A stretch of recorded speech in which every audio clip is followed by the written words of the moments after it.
walking, only one walks out on top. Ember, Cinder, final, and the hype don't stop. Every banner statement, every pick a spark.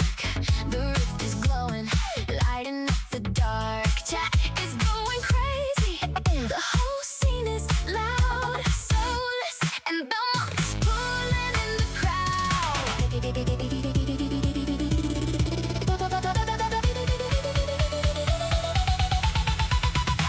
Everybody on their feet, the greatest. Everybody on their feet, the greatest. Everybody on their feet, the greatest. Every dragon fought, but every baron stolen clean. This is what a final on eruption mean. Casters going wild, chat can't keep it down. Ember, Cinder, the biggest match in town. No excuses left now, your room for regret. One name gets remembered, one team don't forget.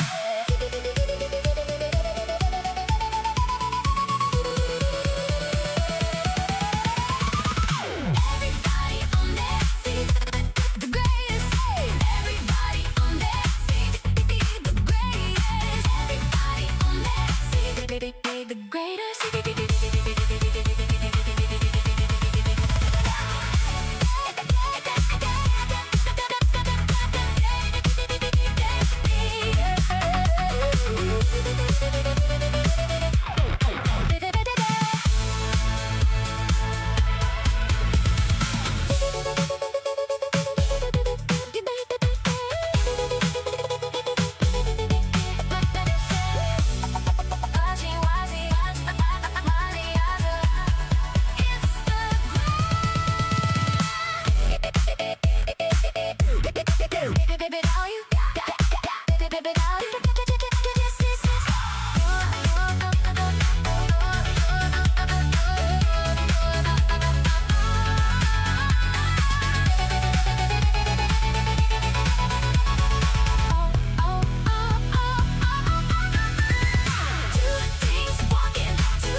Two teams walking, boom, boom, isn't only one walks out on top.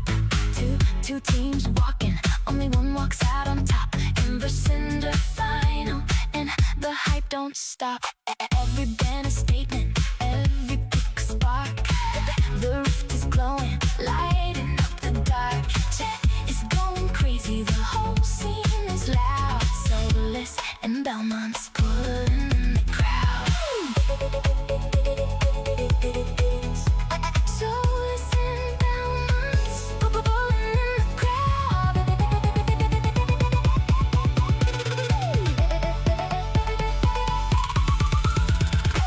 Everybody on their feet, the mighty great on there. Everybody on their feet, the greatest. Everybody on their feet, the greatest. Every dragon fought, but every baron stolen clean. This is what a final on the ref should mean. Casters going wild, chat can't keep it down. Ember, Cinder League, the biggest match in town. No excuses left now, no room for regret. One name gets remembered, one team don't forget.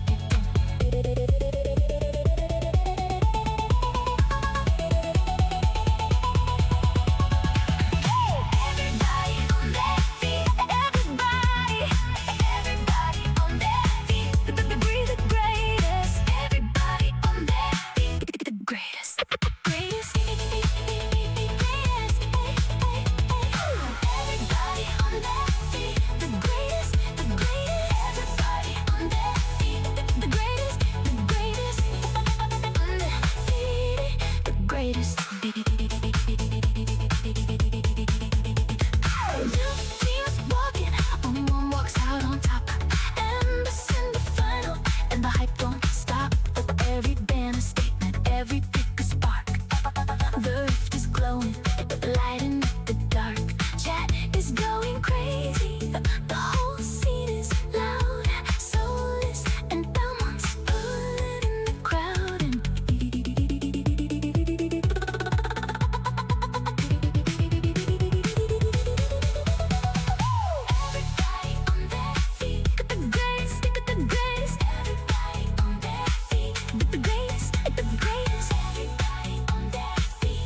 greatest, the greatest.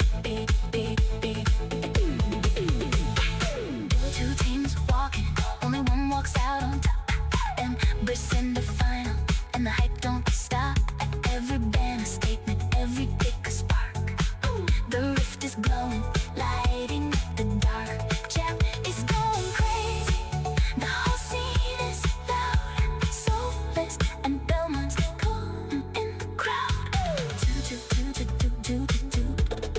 Baby on their feet, beat. Everybody on their feet, the greatest.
And gentlemen, we have a very, very special stream today. Welcome to the Ember Esports Cinder League. We have the finals of CCGE Belmonts going head-to-head against Soulless Gaming. And man, oh man, to say that the energy is high is an understatement. My name is Gareth, and I'm going to be joined by the player, the man, the myth, and the legend, Mr. Tame. And now, Mr. Tame, how tame are you with the gameplay? Hopefully not very. I really don't want to see tame gameplay tonight. My, Mhm.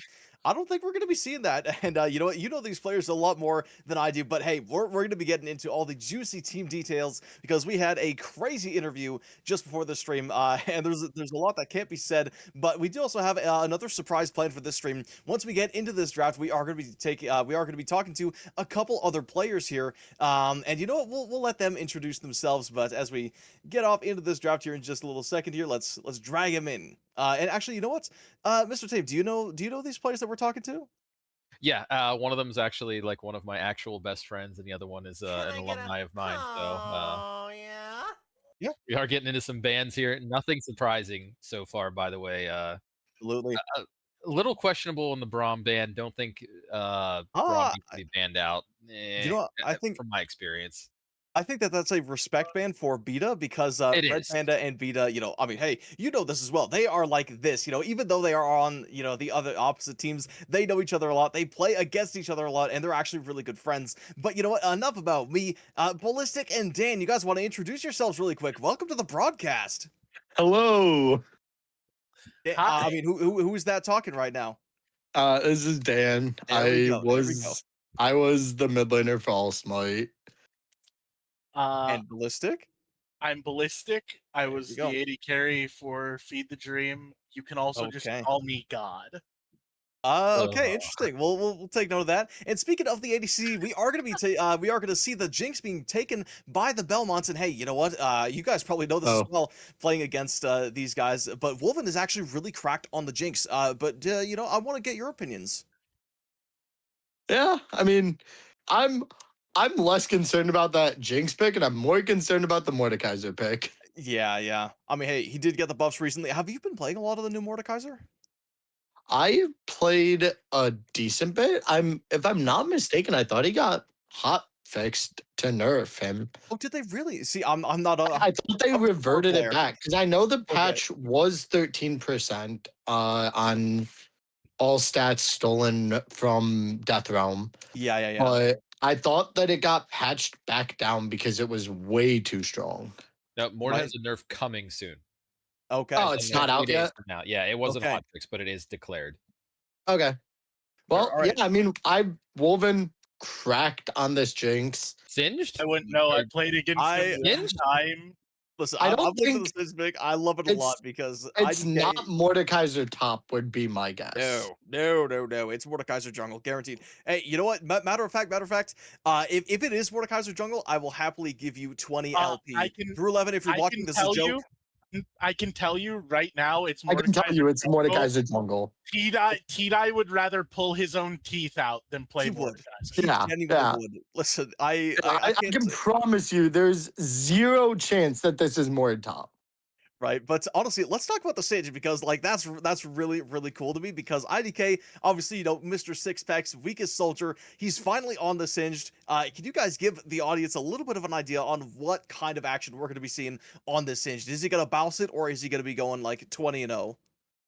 Uh, I don't know. I played into it in the All Smite Soulless series, but that was kind of like the for fun series between the two teams because Right. seedings couldn't change. Like, no matter what the outcome of that series was, seedings for playoffs couldn't change between the two For teams. sure. So I know he's going to run around like a psychopath and go start flipping people, Of course. but But do you really want to flip it Mbessa? Because I do believe that that is what he's going up against, unless it's Seraphine top and Mbessa mid. I don't know what kind of No, comps that Belmonts is running, but I'm pretty sure that's Mbessa in the Singed. remember how I had mentioned about not really needing the Braum ban. This is why. Is because Mhm. you gave Wolven his absolute best champion. You let T-Dye play the Ambessa, which I had told every team that drafts against GCCE, do not let T-Dye play Ambessa. Really? Yeah, Ooh. I was like, if you ban one champion, if you lose 4 of your other bans and you have an emergency ban, ban Ambessa. Gotcha. Uh, There you just is a take certain it. strategy though where you can let people have a bunch of comforts in the first game and almost just be like, if Right. we win, Right. great. If not, then their pulls are already pinched and we're running For like sure. singed. Sure. So Right. Right. it is a strategy. You're going to see that a lot in like LCK Mhm. and higher Oh level leagues. yeah. Oh yeah. You'll There, see there's teams go down like a whole game against teams that they have no business losing right. a game to, and then Right. they Right. easily 2-0 afterwards. Yeah, and funnily enough, that is one of the things that Soulless Gaming was talking to me about. Is that obviously CCG, sorry, we're just gonna call them the Belmonts. On paper, they have a lot higher ranks, and something Red Panda was talking to me about is that they might feel cocky going into game number one because they're confident, they're feeling good, they're on this this Ambassa pick, which if you are correct, is a very strong pick for them. And Red Panda was saying that if they do get too cocky, they can kind of abuse that, right? They might win, early on in the game, but if they kind of lose their team and they're not coordinated, this can absolutely be a snowball potential for Soulless Gaming. But in terms of the players itself, obviously the Lulu is going to be picked up. And one thing that the Belmont support, Beta, was saying to me is that sometimes they just got to put the fries in the bag and, just make Wolfen shine. But I do want to take it back to T-Dye for 1 second because, Dan, obviously, you've played something that T-Dye happens to play quite a bit of. Do you want to tell us a little bit about that? The Aurelia, huh? Yeah, specifically the Irelia, actually. Yeah, how about you let us in on that one? I mean, so the game plan going into that was we knew Tidai out of that team probably had the smallest champ pool. So we were trying to limit it game one. And we had Yep. we had looked about it for like a week in advance. Mhm. Like thinking about this draft, figuring out where things would go. And Yeah. the original plan was maybe I take Mbessa mid, but Oh, we okay. couldn't really find somewhere else to put the Irelia, and we didn't want to have to permaban Irelia Right. in Right. that series. So we ended up leaving up like I we left up the Cassante and we took the Irelia mid. It ended up working out well. Hmm. I didn't end on it like I had in the That one is fair. game I had beforehand where I ran Let's it down and let's like not talk went about that 0 one. and Let's skip 15 that. in norms. But no, it went well and it was a shocking thing for us to learn and like to see. Like watching T-Dye pull out some of these other champs like the Zahen, like the Aatrox. It was Yeah. very cool to see because it Mhm. it definitely made T-Dye play out of his comforts, which to me is a Yeah. big thing playing against Belmonts.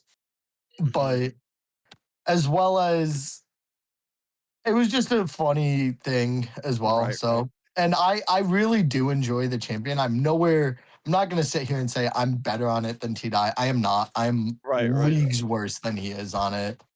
But it's just a fun pick. And like Absolutely. like I said, it could have gone either way with us taking the Ambessa or the Aurelia because I play both since I'm a jungle main. I Right. Right. play a lot of Ambessa jungle and I I got you. I got understand you. the champion very well. It is For sure. For it sure. is like one of my top three go-tos for jungle behind like Viego. So it's Okay. probably like my number two. All right. So Very cool. So, but before we forget about you, Mr. Ballistic, obviously, you've been playing in this league as well. Have you ever faced Belmonts, and have you ever faced T-Dye on his signature Ambessa, or maybe even his signature Irelia? I didn't get to play much against Belmonts. Ooh. I played with T-Dye and Buckby What? last split, Okay. and Okay. we went to finals in Ember. I played Nice. game 1, week 7 against them, and then Ooh, I okay. had PC issues in game 2, Oh no. and Is then it I like had actually? PC. I straight up did not connect to game 2, week 7, and I did not connect to Oh game 1 no. in semis. Okay, I see. Uh, Okay. See, I was so gonna. I don't have much Yeah. experience playing against them. I Okay. was Okay. going to bring up has Belmont's been picking T-Dye in first rotation much? Uh, Because if they're T-Dye hates getting picked, at least last split, he hated getting does. picked before counter. He absolutely does. I don't believe they are picking him first. As the picks go from left to right. So on the side of Soulless Gaming, they obviously drafted that Wukong first, then the Yeah, Smolder and Singed. And so Ambessa did make it this into yeah. the The second round the of picks. reason I'm bringing that up, leaving up Wolven's Jinx to ban a champion Mhm. from T-Dye is Is questionable. crazy. It's crazy. Interesting. Yeah. No, Okay. I agree with you, and that's what I said about the Braum as well. Like the Ari, I get. The Cassante Mhm. Tidai has even said that Cassante's in a dog place right now. He doesn't want to play it. He Oh, stated it in really? chat. Yeah. Okay.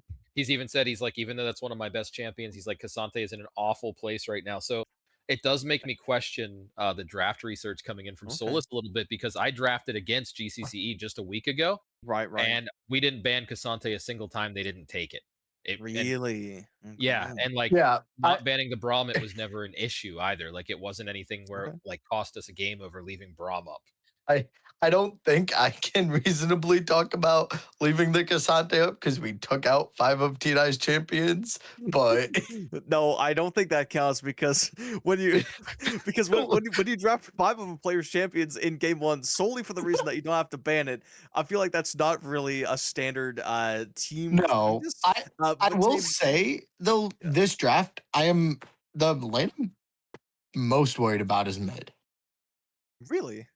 See, Yes, Mel Seraphine is horrendous. It is But the reason Mel is a counter pick to Ash Seraphine and bot, Okay, and okay. primarily for the Seraphine. It's also like, yeah, you can reflect Ashar, but the Right. whole Yeah, yeah. reason that Mel is the counter pick to Ash Seraphine and bot is because Seraphine is so bad into Mel.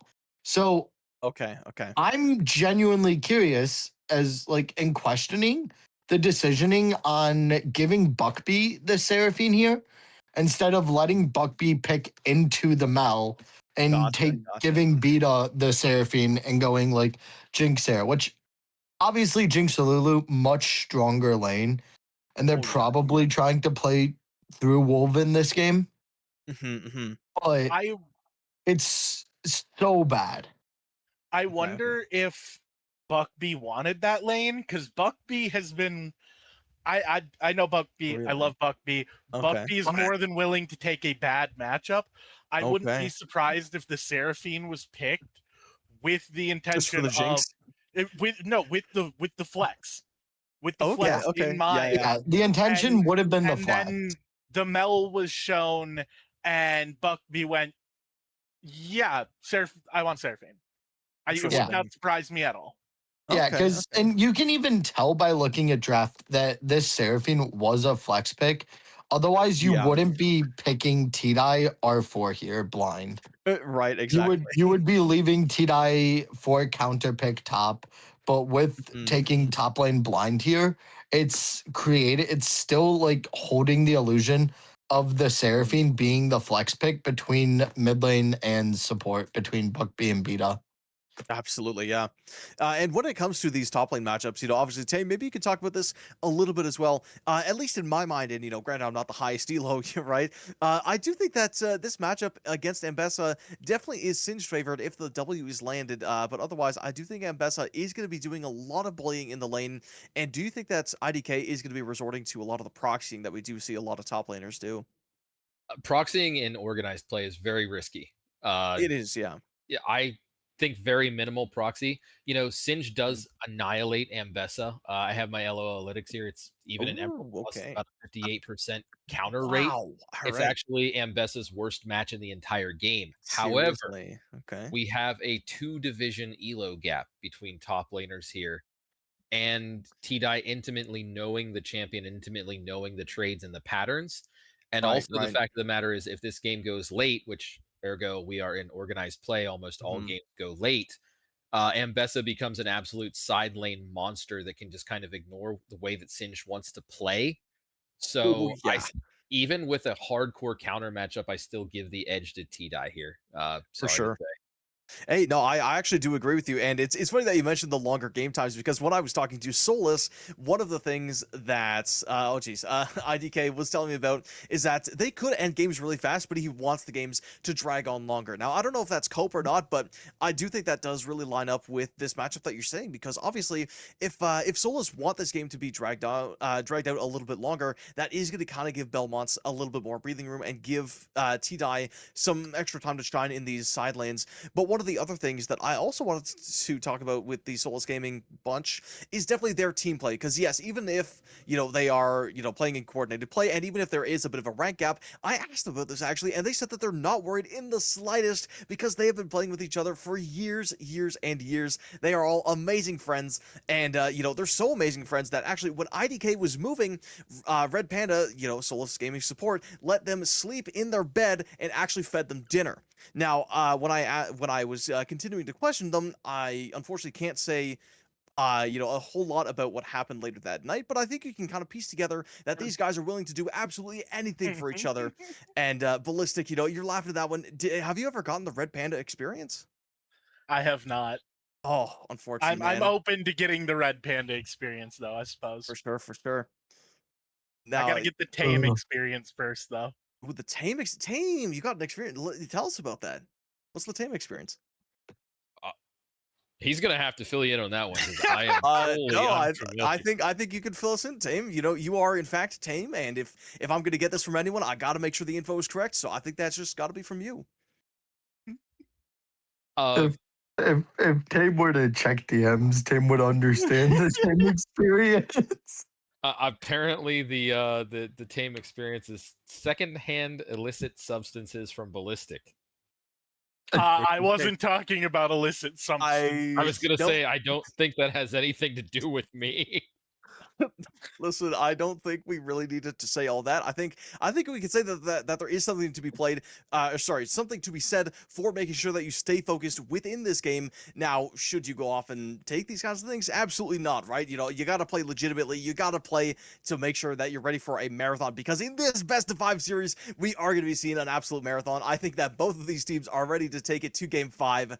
And so, just before we do kick off, as that spectator delay ticks down, I do want to get everyone's predictions in this series. Are we going to be seeing a clean sweep? Are we going to be seeing a struggle? Or are we going to be seeing, I don't even know, man. Like, oh my goodness. How long do you think the series is going to go on? Clean sweep? Belmont Not in so much. 3.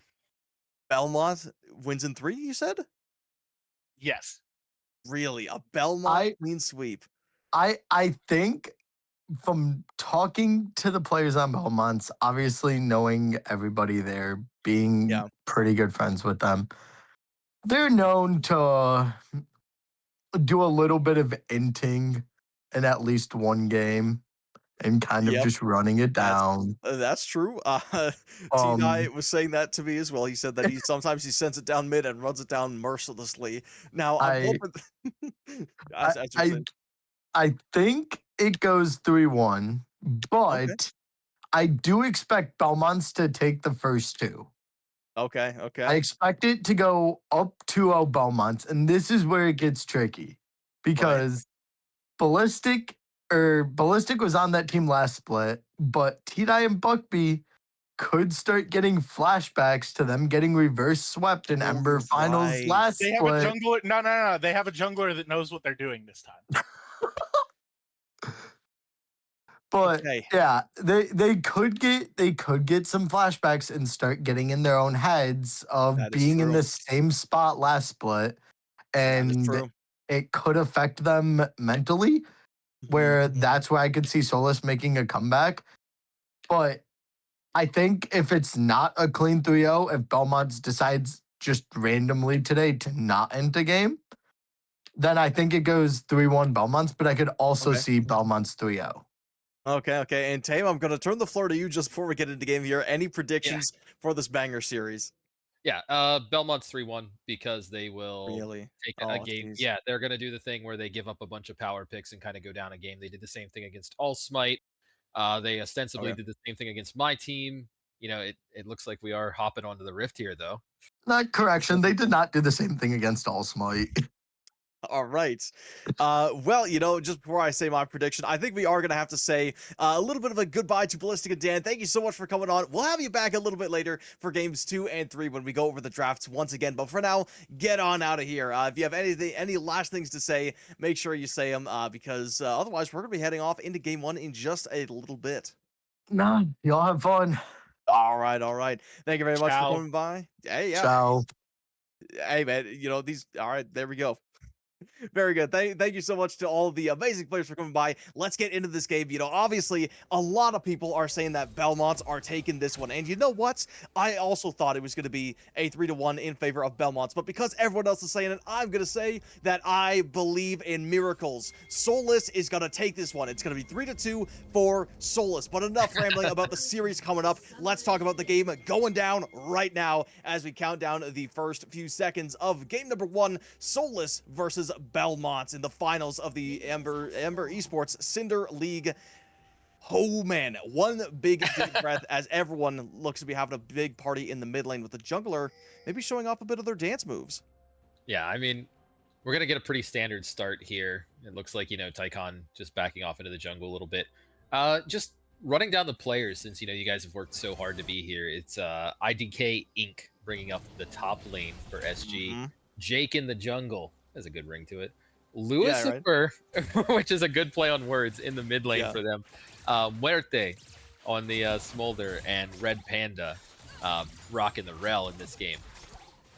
And just to go over to the other side, on the Belmonts, they've been a dominant force in this league so far. They got T-Die in the top lane right now, already looking to aggressively play against that Singe. It's going to happen. Tycon in the jungle playing something I haven't seen. I haven't seen much of Mord from him. He's a J4 guy.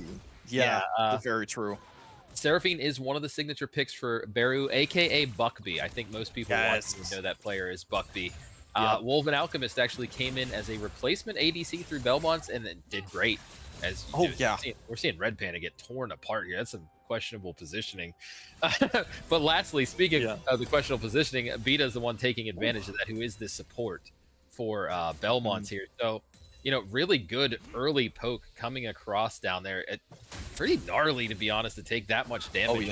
Well, for sure, right? And there is something to be said for this bot lane matchup, right? Obviously, Smolder and Jinx, horrendous early game champions, right? They want to scale for 50 minutes into the game, but kind of talking with the same vein of this top lane matchup, do you think that this, actually kind of favors the Belmonts because of Wolven's comfortability on the Jinx? I think in most games that the Smolder does beat out the Jinx, but, again, is Wolven just that cracked on it? Yeah, I mean, it is... When somebody plays one champion so exclusively that you almost have to respect it or take it. Like in my case, as we're seeing a little trading here in the top lane, as IDK is going to be out of mana here soon, though, so he's going to lose the little advantage he's generating. However, like for example, I play a ton of Malzahar. I'm a different person on Mouse. Ooh, okay. IDK, run away. So if you let me have that, I'm like a gold 2 player on Malzahar, or everything else, but on Malzahar I might be a plat 4.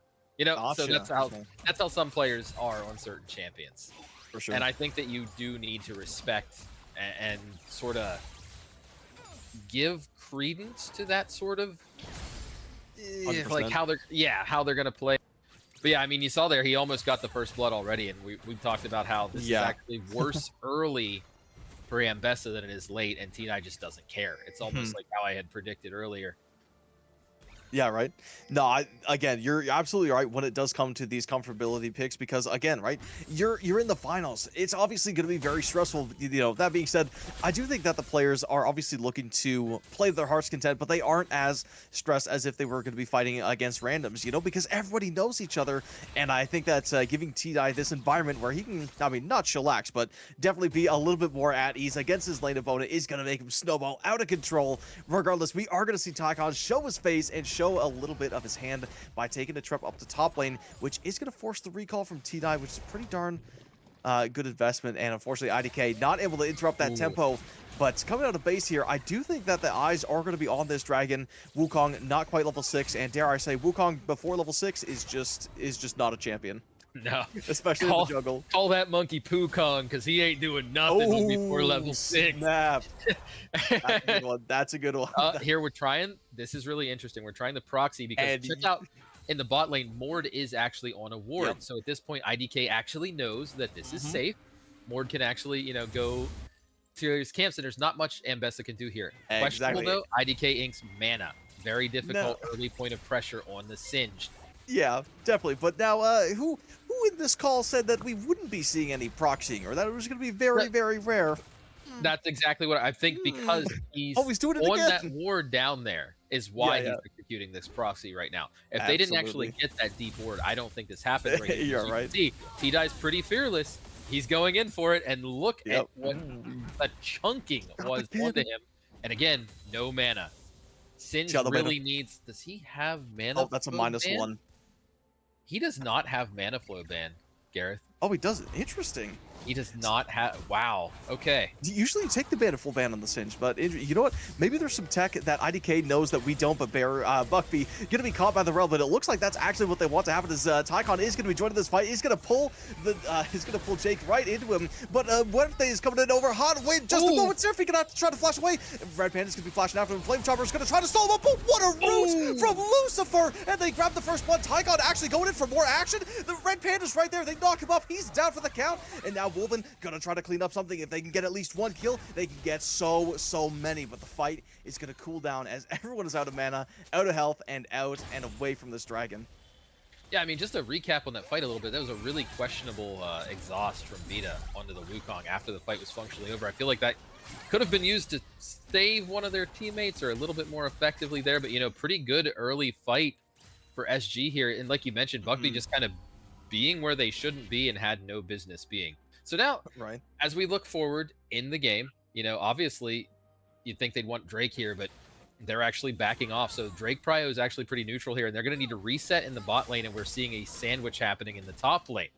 Oh, yeah. We're starting to pinch in a little bit there, and IDK is like, yep, IDK, I'm out of here. Yeah. So let's see. He did get a catalyst on that back, which is going to help him a lot with mana issues, but visceral and brutal trades from Ambessa, just like one quick little poke, a little slash with the cunning sweep and sundering slam, and you know you're missing about 20% of your health, and that only gets worse because you know Singe builds a lot of health. Singe does not build a lot of tank. Right. With the ulti, he can kind of get away with it because it does give a lot of free resistances. But regardless, T-Dye moving around that W like a champ. It's gonna force the ulti to be popped. I mean, we were just talking about a lot of pressure on the top side. That is definitely not what you want to happen if you are IDK. Because that is one of your best fighting tools. I mean, low-key, one of the best ultis in the game that now is away for the next, like, what, 120 seconds? Oh, yeah. It's a heck of a cooldown. It's about 90, so yeah, a minute 30 seconds until it's back. We are going to see Belmonts moving in on the Drake. That's what I said. That fight was actually rather costly for SG. You know, they did get the kills. Always great to get the kills. Not criticizing that at all. The way that the fight extended and they backed out, the way that Wolven chased was actually really, really good in hindsight because they basically had to go do a full reset. Wukong was on, what, 50 health? And so, yeah, they are going to pick up the first Drake. Not super consequential for either side here. As you see the game, we're only separated by about 600 gold right now. And the real story in between objectives is just going to be what's going on in top lane and can Singe really do anything here. And we're going to look at take a look at some items here. Pretty standard stuff. Moore does have like the Faded Ashes picked up already, which makes this clear scene. Buckby doesn't have a whole lot yet. Looking for another back here probably to finish that chapter. Did go for the early boots.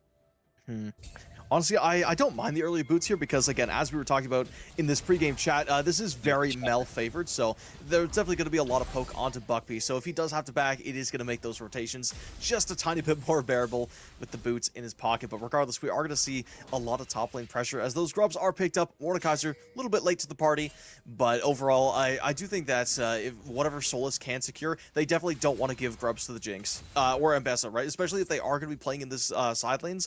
That is definitely a champion that can turn a tower into, you know, a giant sack of gold really, really quick. Yeah, I mean, and on top of that, we had a roam the whole way across map, Mr. Worldwide Red Panda going up to see what he can do top. And honestly, I think even if you take that fight with the health bar that IDK had on this end, I think you just get 2v1s. Like in a bad way. No, I don't think you win the 2v1.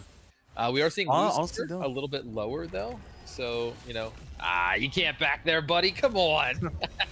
He's back in there. He does not care. He's like, back there, bro. What are you doing? He's like, I'm Mordekaiser. I do not care. IDK got a forced off of that as well. He cannot step up for the minions. You know, he knows that the Mordekaiser's there. His inner sex pack is saying the jungler's there. You've mind controlled him top lane. Do not step up for the minions. It is like, yes, I'll have to back here. But down over in the bot lane, we are going to see Red Panda clear out a lot of this vision that Beta left as a little bit of a, kind of returning the favor, roaming around on the map. as Mordekaiser trying to find something in the bot lane. Has this ulti online, which is going to make this Smolder really hard to catch, or it's going to be a free kill onto the Rel. Yeah, I mean, let's take a look as well at like what are we doing like stack wise. Smolder is up to 62 already, not actually bad for 10 minutes. Obviously that rate will accelerate as the game goes on. Yeah. Just picked up another stack right there as well. So not stacking too poorly there is Muerte on the Smolder. 2 assists as well. Down a little bit of CS. You'd kind of expect that against Jinx. Tycon is hanging out. Maybe deciding discretion is the better part of Valor here, as it looks like he is going to back off and go back to clearing his camps. I do believe that the bot lane actually managed to see Tycon as a little bit of a minion. Yeah. Somehow just kind of aggroed to the caster minions and revealed his position. But if that didn't happen, I do think we could have seen the first gank of the game. That being said, top lane, we are going to see IDK move in for another wave of proxying. Again, this comes down to all that map control that Soulless has approved, because now they know exactly where Tycon is. They saw Tycon. Check out that ward in the top lane and check out Wukong's positioning right now. For sure. That allows him to do this, but look at the collapse potentially coming in from both Beta and Tycon. And look at this. We call those danger Doritos when you are sandwiched 3 different directions.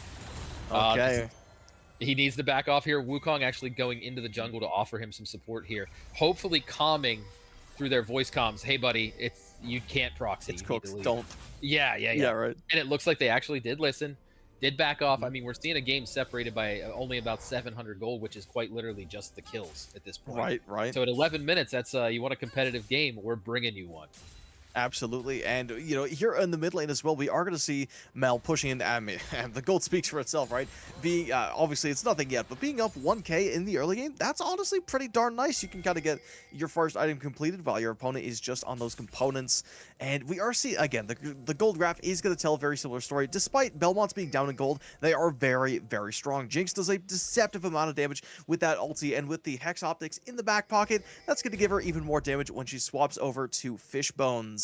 But that being said, I think we are prepared for the next fight, as this dragon is only 20 seconds away.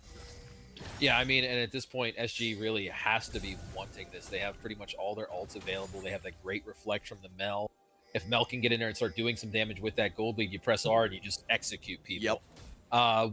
It is a little hard, and we're seeing with what happened to Seraphine in the most recent patch with that 20% nerf to one of her abilities of AP scaling. Falling behind on farm a little bit more than I actually expected here out of Buckby. That's one of his signature picks. Really? Okay. Well, I do think that laning against Mel is definitely one of the worst experiences in League, but we are going to see it's horrible. Right, it's horrendous, but we are going to see the numbers advantage for Belmont. That's almost a really nice route. Red Panda's going to go for it. Ultimate, unfortunately, goes wide, but Tycon going to have a very easy time onto that Mel. That's going to be a nice pull, but nothing comes of it, and unfortunately, Jake is going to be dropped down super duper low. Has to pop that Wukong ulti. I mean, Lucifer going to be able to get out of the death realm as Wolven takes down Curious George, who's very curious to see what happens. Lucifer manages to kill Buckby in exchange, but they're dropping down so low, and Jinx is able to grab one. They will probably grab a second, but they're offering to back off, as that burn from Tycon is going to finish off Red Panda. And this is going to transition into another free dragon for Belmonts. Yep. But at the same time, Soul not willing. Oh yeah, look at the top lane as well. Soul is not looking to give it up for 3. This just gets worse and worse and worse for the Singed. The counter matchups only work if you know why you're playing them. So we are 3-3, dead even on gold now. However, advantage Belmonts being up 2 dragons. Still, that becomes more and more significant. Worst thing there, I think you just call the fight when Red Panda whiffed the ultimate. Jake continuing to just go in 3v1 on the Wukong and then pop the ult when it's just, you know, you are the jungler. We need your smite, objectively speaking, for the objective. You can't afford to die there, and what are you getting out of that? Even if you snag a kill, then you just go 1 for 1.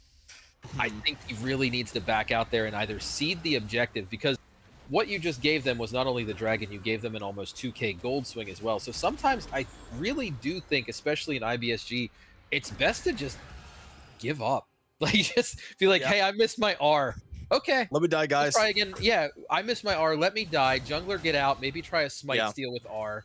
We'll try again next dragon. Let's not throw our almost, like, you know, 1k lead. But so I think they're pressured to make a play. And like I said, top lane is just going to keep getting worse and worse for IDK as this goes on. We are seeing Ember with that Eclipse, which, you know, one of the most degenerate champions in the game. I'm sorry. I love League of Legends. Ember is degenerate, and with one of the items that just makes her play patterns even more abusable, because now Singed can't even really trade in. Right back. Yeah. Singed opting for the Swifties instead of the armor boots as well, which is going to make things even harder for him. I get where you're coming from with the Swifties, but when Mbessa can gap close you in 0.2 seconds, it's very rough. Herald is up. SG looking positioned for it, but look at all of Belmonts up there. I think advantage goes to them here with what we see. However, Public execution going to be dropped on IDK. It's a nice burger flip, but is it going to be enough? He's bobbing and weaving. He actually gets out and actually gets that ulti off as well. This is going to be another big fight, but they might want to call it off as the TP is coming in hot. Red Panda going to be landing the ult on the two, but a nice Seraphine Encore is going to be screaming Encores and grabs two. IDK down in the back. He's going to have to flip over the Mordekaiser.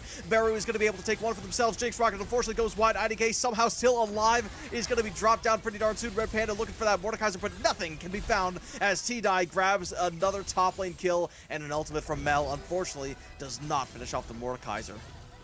oh, and just another forced fight, and the question there's kind of just becomes why, like, you know, Singed pulled or forced to pull out the ultimate there. I think again, you just kind of be like, I don't think we have to give up Herald. I think we back off after they use these tools and reassess how we approach the Herald. So now, I don't want to say they're in like a dire position because that would be a desperate over-dramatization. However, they are in a very bad position in this game. Yeah.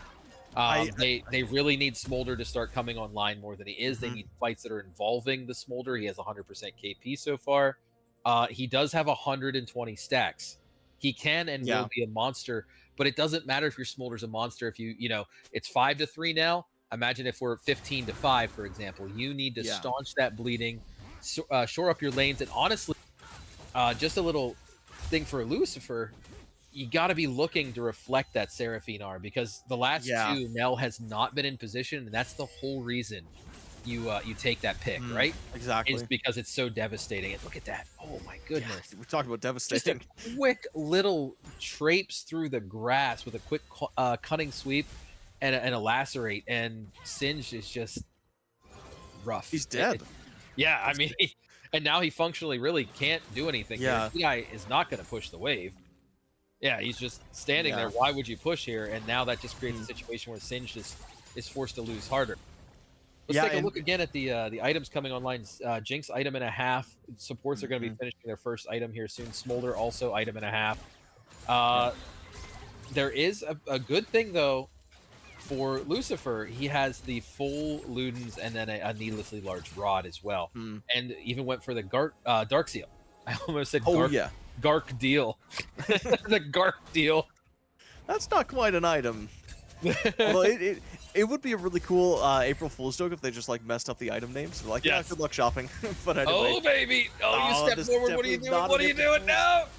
No! The answer is dodging and weaving once again. T-Die gonna have to let him live just a little bit longer. IDK, you gotta regen. Channel your inner six-pack. Teleport to the ward. Ghost, flash in place. Do anything. You gotta stop T-Die from playing right around the Rosie. The minions are pushing into your tower, so I think T-Die is perfectly happy letting this happen. I don't even know, but that W cooldown is gonna be coming up pretty soon. I think he can get out of this. If he plays his cards right, he can live.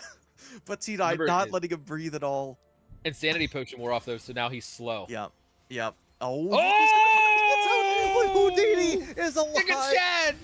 What a Giga Chad down to the bot lane, though. A nice Jinx Rocket is going to open up onto Lou, but nothing going to happen. Red Panda, you've made a couple engages before. Is this one going to matter the most? Ultimate online. The Smolder is here as well. They have the Essence Reef. They have so much damage. Nothing from the Jinx or Seraphine is landing, but Tycon slotted into that bush. Can they find a grab? Not quite. Same angle as the last fight, Gareth. Yep. I don't know if they even want this here. I think they want them to start it instead of taking the exact same losing fight again, which is good because it means they're learning. So let them start it here. You guys absolutely have to do something here that you can't let them go soul point in 19 minutes in the game. You gotta. Right. Oh, Tycon just missed Edith. Pretty big. Ooh, there's a nice Smolder. That's a big Seraphine ult. It's going to grab onto three. The dragon is going to be slain. It is going to go into the Belmont's favor, but hold on. The Cyclone doing a little bit of damage. Red Panda dropping down super below. Jinx flashing forward from confidence, but is not able to finish off the kill, but is still very, very excited as Tycon slays Red Panda, and they're just looking for more Muerte on the run, or, you know, on the fly, rather, as Smolder does. But Tycon looking for Lucifer up in this mid lane, but that is going to be the fight is over. And you said that it was not dire. You said said it was not a dire position before, but wait! Yeah. Rocket finds its mark! Muerte, a rocket magnet, is going to get grabbed by Belmonts, and you were saying that it was not dire before. I wonder what your thoughts are now. It's dire. Yeah, I mean, Soul Point at 19 It's minutes. very dire. With a bold lead with a team comp that's much better on the side of GCCE. The more and more the game goes on, the more and more the Singe begins to kind of look like a troll pick, to be honest, because like he hasn't been able to really participate in any team fights. He's just 0-2-0. You're letting T-Dye as champion scale. Remember, T-Dye has not even been in these fights, even though he's got 2 kills and he's not showing up to Dragons yet. When there is a Baron fight, when there is a Soul fight, and T-Dye doesn't care about the lane dominance anymore, he's going to be there immediately making Muerte es Muerte. Like, it's going to happen immediately. Yeah, because the second that public execution lands on the smolder, you know, Flap Flap is a good ability. It's good, but it's not that good. You know, you have a Rel which can kind of peel the Ambessa, but you gotta remember, every single time she hits an ability, she's gonna start dashing after the smolder. I mean, low-key build Rocket Belt at this point, because that's how much you're gonna need to get away from this champion, and especially with how much gold that it's getting and how unpunished it's been. You know, we haven't seen Jake go up top lane because, you know, really, what's the angle onto a champion that could dash halfway across the screen in 2 seconds? Yeah, I mean, every single ability she can just, you know, gets a free dash with every time she pushes a button. It's very rough, and even though IDK got the flip onto the tower there, T-Dye took basically no damage. Eclipse already putting in a ton of work.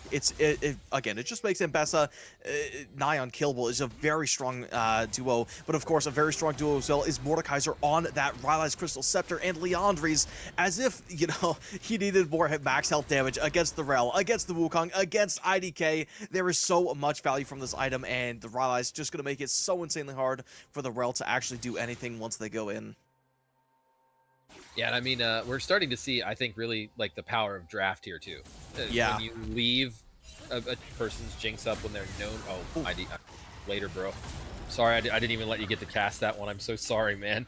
It just happened. So, but yeah, when you're leaving up power picks, when you're leaving up, like, synergy picks for, like, Wombos, when you're leaving up a great Enchanter for Jinx, and then when you're banning champions that they're frankly not going to play, like the Cassante, or champions that frankly don't matter, like the Braum, you're really getting punished by that here. So obviously nobody's singing yet. We're not lowering any curtains. This game could go either way, but it's certainly favored one way, and unless they have a really bad throw here, it's looking pretty rough for them here in game 1. So I really hope they learn and sort of shore up in game 2. You know, some of those power picks are now off the table. Oh, but Tycon is going to find Jake. Curious George. George of the Jungle has to commit the Cyclone. Look out for that top laner instead of the tree. But Lou going to grab a turret out of the bot lane. It's a nice bit of gold, but at this point, you need more than a turret to your name. You need this Jinx dead. You need T-Dye dead. You need all of these shutdowns. You need to find these picks. Otherwise, again, like we're saying, if the Jinx is already strong, it's only 22 minutes. If the Ambessa is already strong, it's only 23 minutes. It's just not going to be looking very pretty if this game goes on for another 10, 15, or even 20 minutes. I mean, the answer is obviously that they have on their side is they're putting a lot on Smolder. He's only died once. He is at 180 stacks. Remember, 225 is that threshold. You're looking to hit that between 23 and 25 minutes. So obviously he's not quite making it. It's really hard to do so when your team's losing cross maps and you're not participating in team fights, which isn't any kind of a criticism towards Muerte. It's just how the champion works. Exactly right. Yeah. So, but I mean, he'll get there. They need to staunch the bleeding before he gets there. And this next dragon is going to be so pivotal. And honestly, after that last pick, I was kind of questioning, like, when they forced out the Cyclone, why not just go Baron?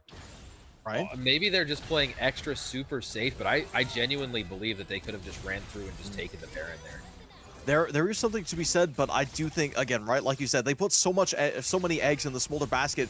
They need him to go big, otherwise they are all going home, because there's no second chances here. It's the finals and the fight. Probably looking to break out. I don't know if Muerte is strong enough. Probably not at that magic number just yet, but the second he does, it is going to help quite a bit. But TP committed as well. Now, we were talking about the second this Ambessa starts joining fights, it is going to be a disaster. And now they have joined the fights, and Singed, I mean, they are going to be here. But realistically, what can you do? You're 0-3. You got a full Rod of Ages, but you need so much more at this point. And the Dragon, that's going to be soul points. Marte is so low, he can't even Yeah. approach the fight. Like, I think this is Can't. just a give. This is Yeah, a you have either to. give or give game, basically. Here they come. Jake gonna try to go for maybe a lucky steal. Is not gonna happen. That's a big Seraphine ultimate onto 2. That's a nice double root as well. Muerte gonna be responding with that mob call. Is he gonna be doing too much? IDK gonna be going right into the... He's making so much space. Jake on the Jinx is maybe gonna be able to get some damage, but that's a nice public execution onto that Smolder. He's not gonna be able to get him the kill. Now the Wukong gonna be in the back line. He's gonna be able to find his way onto Beru, but that's a double kill from T-Dye up at the top of the fight. Wukong just barely surviving. Is gonna get the kill onto the Seraphine, but now Lu is the last woman alive for the side of Soul. They go down to Jake, just a lone monkey having to stare down a giant metal man and a giant lady with a bunch of axes and blades, and it's just not looking good for Soul. That was an absolute slaughterfest, and the Smolder, the core of Soul's team, unfortunately shriveled out. Yeah, I mean, he did get 3 assists. Yeah. That's one thing. And he's at 205. So he's not that far. Remember I said 23, 25 minute time. Yep. We're talking pro players, you'll see, you know, LPL, LCK, you'll see them hit it at like 21 minutes, sure. Even 19 if they're fed. Right. We're not there. And No. we're not gonna be there. But it's at least a conciliatory prize that they managed to grab a couple kills in that fight, because if they didn't, that really would have been Heimerdinger laying down the turret and calling it a day in your house. Yeah, It's like pretty much. kicking you out and saying goodnight, baby. Yeah. I'm the landlord now, and I know Pretty Heimer's much. in this game, but it's just funny to imagine him kicking you out of your own way. Imagine him coming in your house and just a turret just starts shooting everything you own. Well, But yeah, I looks like you gotta go, buddy. This is mine The- now. The Baron has to be coming up here soon for GCCE. And again, Yep. another huge Seraphine ult that was not reflected. Yep. So it's just... And, you know, Lucifer is the only real, I guess you'd say, fed member of the team, being 2-1 and 3, having that 5 out of 6 KP, having an almost a Flame Horizon level farm lead. Lucifer after this game will probably be like, nah, bro, it wasn't my fault. See, look at all my farm and my KDA. I did Yeah, great. right. I wasn't my fault, guys. And it's Yeah. like, you got to do the one thing we need you to do, buddy. You need to use your champion strength. Right now, IDK trying to push their champion strength a little bit by trying to make some pressure, but Belmont's grabbing this Baron. Is that a TP being committed by IDK? It is. Yeah. He's gonna get some nice chit damage onto Wolven, but... What? Interesting. Okay, Was he maybe afraid of getting killed after they cleared the... No, because he could just run away. He's singed. that is correct. You know, maybe they wanted must to have try to called fight for it. a cleanup. Yeah. I want to say because, you know, Muerte has that ult. He, you know, not quite at that stack level, but I feel like he could have hit it during the fight if they wanted to. But Belmonts just got Baron. That's a lot of extra power in their pockets. Even if they are low, I think that just that the raw stats that Baron gives, it is like that genuinely makes up for it. Unless you're like 1 health, but Belmonts was clearly very healthy. Yeah, no, I don't think that you win that. I mean, especially into a Cloud Soul and everything. Like, Right. have you ever gotten R'd by a Cloud Soul Mordekaiser? Nope, thankfully It's not. pretty devastating. I So he sucks can you into the imagine. Death Realm and then runs at you, Yeah. as in like Garen Q speed with phase Yeah. rush. Yeah. it's It's so pretty awful. bad. It's so awful. And then you're even seeing like, you know, Mbessa public execution, like you mentioned, and then just Yep. like, and it's like, Jinx guys, my throws screen's a red. What rocket, happened? and then just look at this disgusting pose. IDK gonna try to find something. That's another Seraphine ulti. He's not gonna find too much value, but Wolven is gonna be able to find a kill, which is gonna make him excited. Unfortunately, Wukong gets exhausted, gets taken down immediately. Tycon 1v3 basically. Muerte's up in the front lines. He gets taken down as well. That's a nice spell ulti. Would have found a couple kills, but it cannot go off in time. IDK, the lone warrior, 6 pecks, weakest soldier. If there is a miracle to be done, you can turn this game around, but otherwise, game number 1 is going to Belmonts, and very decisively so. 7-16 in the Belmonts' favor. It's just, oh man, and T-Dye working away at this bottom tower is going to force IDK to choose between if he wants to lose or lose. Yeah, and I mean, like, it's just such a precarious situation here, but the one silver lining I feel like is that you got so many of their power picks out in this game.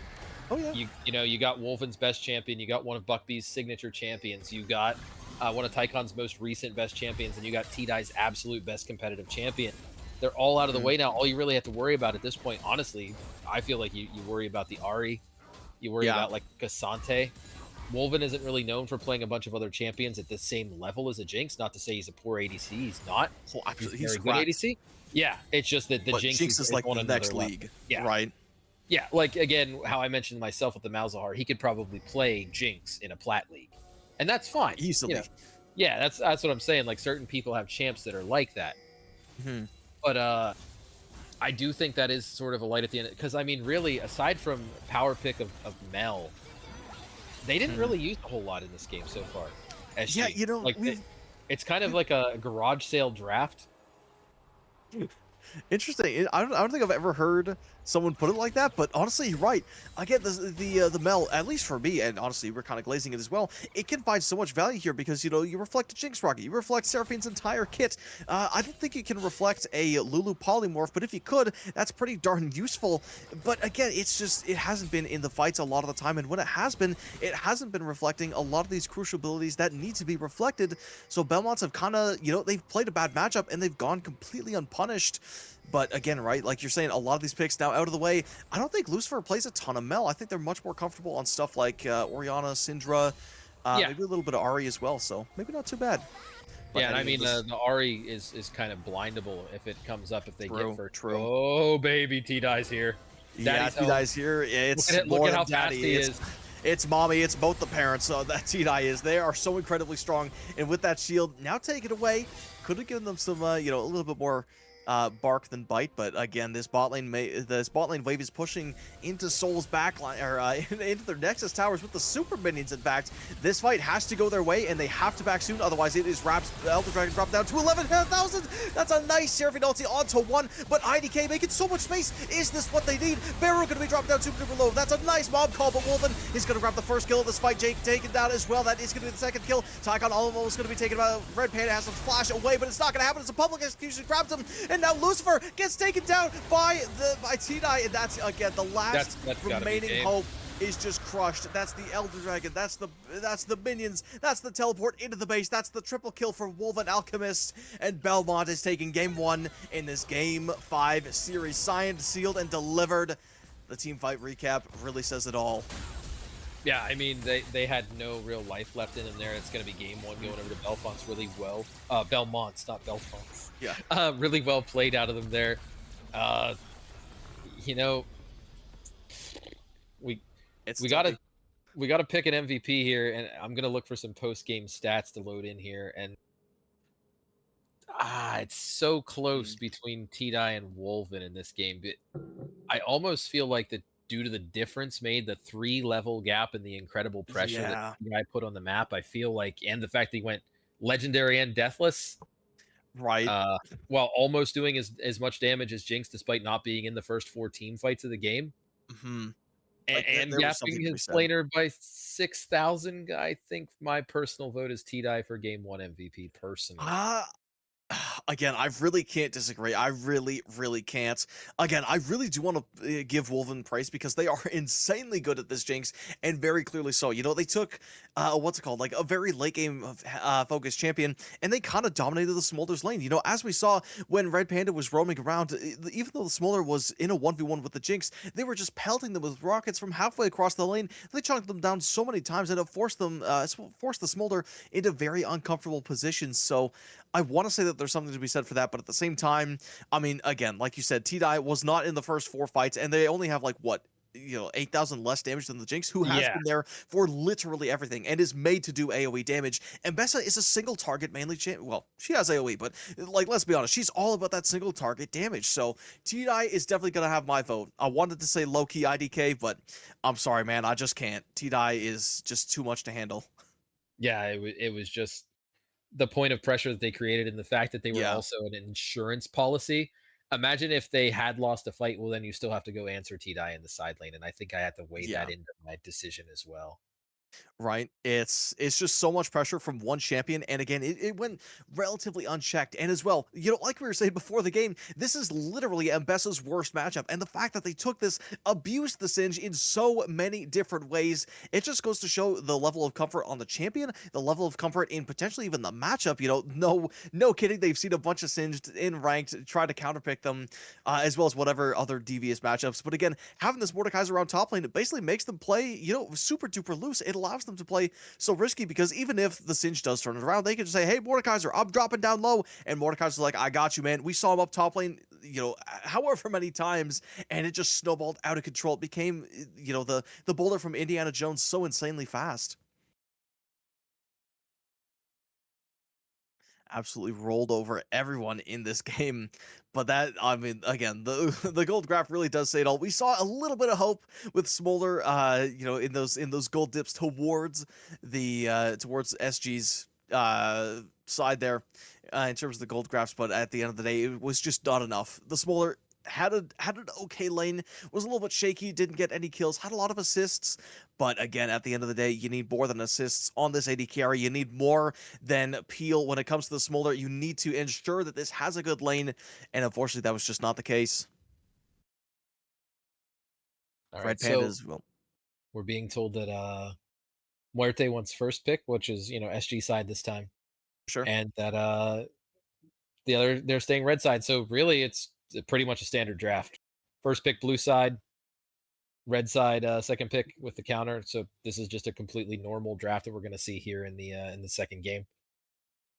Absolutely. I'm excited for it too because we are going to getting we are going to be getting Ballistic and Dan back in the call once we swap over to that to the drafting phase. But until that happens, we are of course going to be just talking a little bit more about that post game. And obviously, we were talking a lot about the fights even during the game actually. And unfortunately, Red Panda, as much as I love the Rel, it did not find any value in that game. Dare I say, it felt kind of like a burden. Yeah, the Rel was a rough pick there, and again, that's why I'd mentioned like the garage sale draft. It's not a criticism; it's more just an observation of like your draft doesn't have a lot of synergy. Like I can see the Rel and the Wukong as an idea, like that you're trying to execute on something, but at the same Yep. time, it's very difficult to pull off some of the things that they had there. I don't know about you, Gareth, but did you personally see any Mel reflecting Seraphine R aside from the very first one? No, I I didn't didn't. see anything a single I was time, and looking hard. that's I why I wanna think you see people do stuff like J4 Oriana and assume it's insta win. I think it yeah, right. sometimes can be bait in our Right? ranking because I feel like I feel like it just can get you into some trouble, and it did in this game. So Absolutely. they're ready for draft. So if we wanted to get anybody in here, Oh, we for gotta sure. we gotta do it. Absolutely, man. Yeah, we'll bring him in just a little bit earlier. We'll get these players in here. We got Ballistic and Dan on the microphone once again. You know what? Before we do get into, what was your reaction to that game number 1? That was pretty crazy, no? I'm not surprised. Not surprised, honestly. We have a lot of SG doubters here. All right, I need to see some Hey, more No, support. It was more I'm so. not an SG. I'm not an SG doubter. Mm, T-Dye, Buckbee, and Beta Well, then, are some of my best friends, so I'm a okay, never mind. GCCE Glazer. Okay, There's a fair enough. difference. There's a difference. I got you. he, But Dan, he is also one of my really good friends. Buckbee and me okay, have like a civil war of just constantly bashing each other going on. So, okay, very good. and T-Dye is a good homie, but I you have can't- already messaged. I have already messaged Buckbee about him getting Flame Horizon. By the way, but Okay, very good. you can't take Mel in that game and not Right. reflect a single Seraphine ulti. Again, we were saying the exact same thing on the analyst desk, and again, Loki, it's kind of criminal, but at the same time, it can be hard to react that fast. But again, Ari going to be taken away. If I'm correct, this is one of Buckbee's also signature champions. But you guys can tell us a little bit more about that. It is Buckbee's like signature in mid is his Ari. Yeah. What about the Aurora? Unless Buckbee decides he wants to play RuneScape, then he's just gonna lock in Morgana. Oh, But interesting. yeah. If um, if you let Buckbee play Morgana laning phase, he's like tabbed out playing RuneScape. He's very open about that. yeah. Interesting. I might have to ask him about that. That sounds kind of fire. Did you ever play RuneScape with him or no? No, I have yeah, played yeah. into the Morgana though. Okay. I Fair enough. so he locked in if I remember this correctly, he locked in Morgana. I think I locked in like Victor. I had anime up on my second monitor. Okay, He had what were you RuneScape up, and we were just playing Farming Simulator in mid with nothing else going on. so what? Okay, okay. I think the real important question here is what anime were you watching? What did I have on at the time? I think I was finishing Quintuplets season 2. Okay, okay. That's not JoJo's Bizarre Adventure, so I'm afraid I don't know that, but that's okay. That's okay. When Yeah, it comes to this draft, obviously we're seeing a lot of pick potential from the side of Belmonts. Any ideas what they are going to be drafting alongside this Ash Aurora? Braum. I'd be I can very see it. Yeah, surprised Yeah, if I yeah. don't see a Braum slammed R3 here by Beta. yeah. I mean, I know it's a favorite lane from both of them. Oh, hey. Oh, really you know what? okay. Are Soulless just going to spend game 1 and 2 throwing away the That's series? kind of heat. That's kind of heat. I think another team did that too, didn't they? Hey, hey, hey. I mean, We won game 1. XSV won last split doing that exact thing, letting the There other we go. team See, run I local wasn't for talking 2 about games in a Dan. row. I wasn't talking Ballistic about was Oh. in that Dan. series. Okay, Yes. okay. But Ballistic again, did get reverse we swept. did not have a jungler games 3 or 5. Well, I don't know, bro. Skill issue, I guess. But anyway, I'm very surprised that the Braum was not taken for Belmonts because again, Braum is insanely good against the Ari. It's amazing against the Sivir. Little iffy against the Melio, but of course that's one of Beta's main champions, if I've got my information correct. So, do you have any idea why they would take the Karma over the Braum here? Melio. Yeah, and That is it's true. Yeah. that's it. Kind of goes into what I was telling you, Gareth. I was like, you guys are putting way too much prio on banning out the Braum, and too much prio on banning out the Cassante. Yeah. It's simply not worth it. And it's like, I'm not saying that as just my opinion. I'm saying that as somebody that's played against and scrimmed against and watched and casted Belmonts this split and just watched exactly how they play and watched what they type in the chat, literally telling you what they're going to do. Yeah. That And is that's why true. I made the comment. For sure, for sure. I do think as well. One of the things that Beta was saying when they play against the Melio, they will fall asleep. So I do think that kind of neutralizing the lane with again, maybe not their main champion. I mean, it's still probably very good on the Karma, but definitely not the Braum specialty is a decent answer. It also gives the Ashe some nice speed, as if she needed more kiting potential or chase potential, and IDK on that Ornn. That's interesting. I I don't don't mind it. love this. I'm Oh no, not. not the Yone, not the oh no, no, no. Okay, see, I Oh was gonna give no. it to the Ornn a little bit because maybe it's playable. It's not the best matchup, but after the Iona's pick, that is very rough. Yeah, I Ornn don't love cannot this. play the game versus Yone at I don't love any this point in for the game. multiple reasons. One, Okay, Yon Orn, unplayable, like Tim was just saying. It is Two, completely unplayable. yeah, no, that lane is good luck IDK. That's all I have to say. that might be Um, true. I don't like putting Tame on a Maokai here, or not Tame, Jake. Hey Yeah, there we now. go. There we go. Hey There now. we go.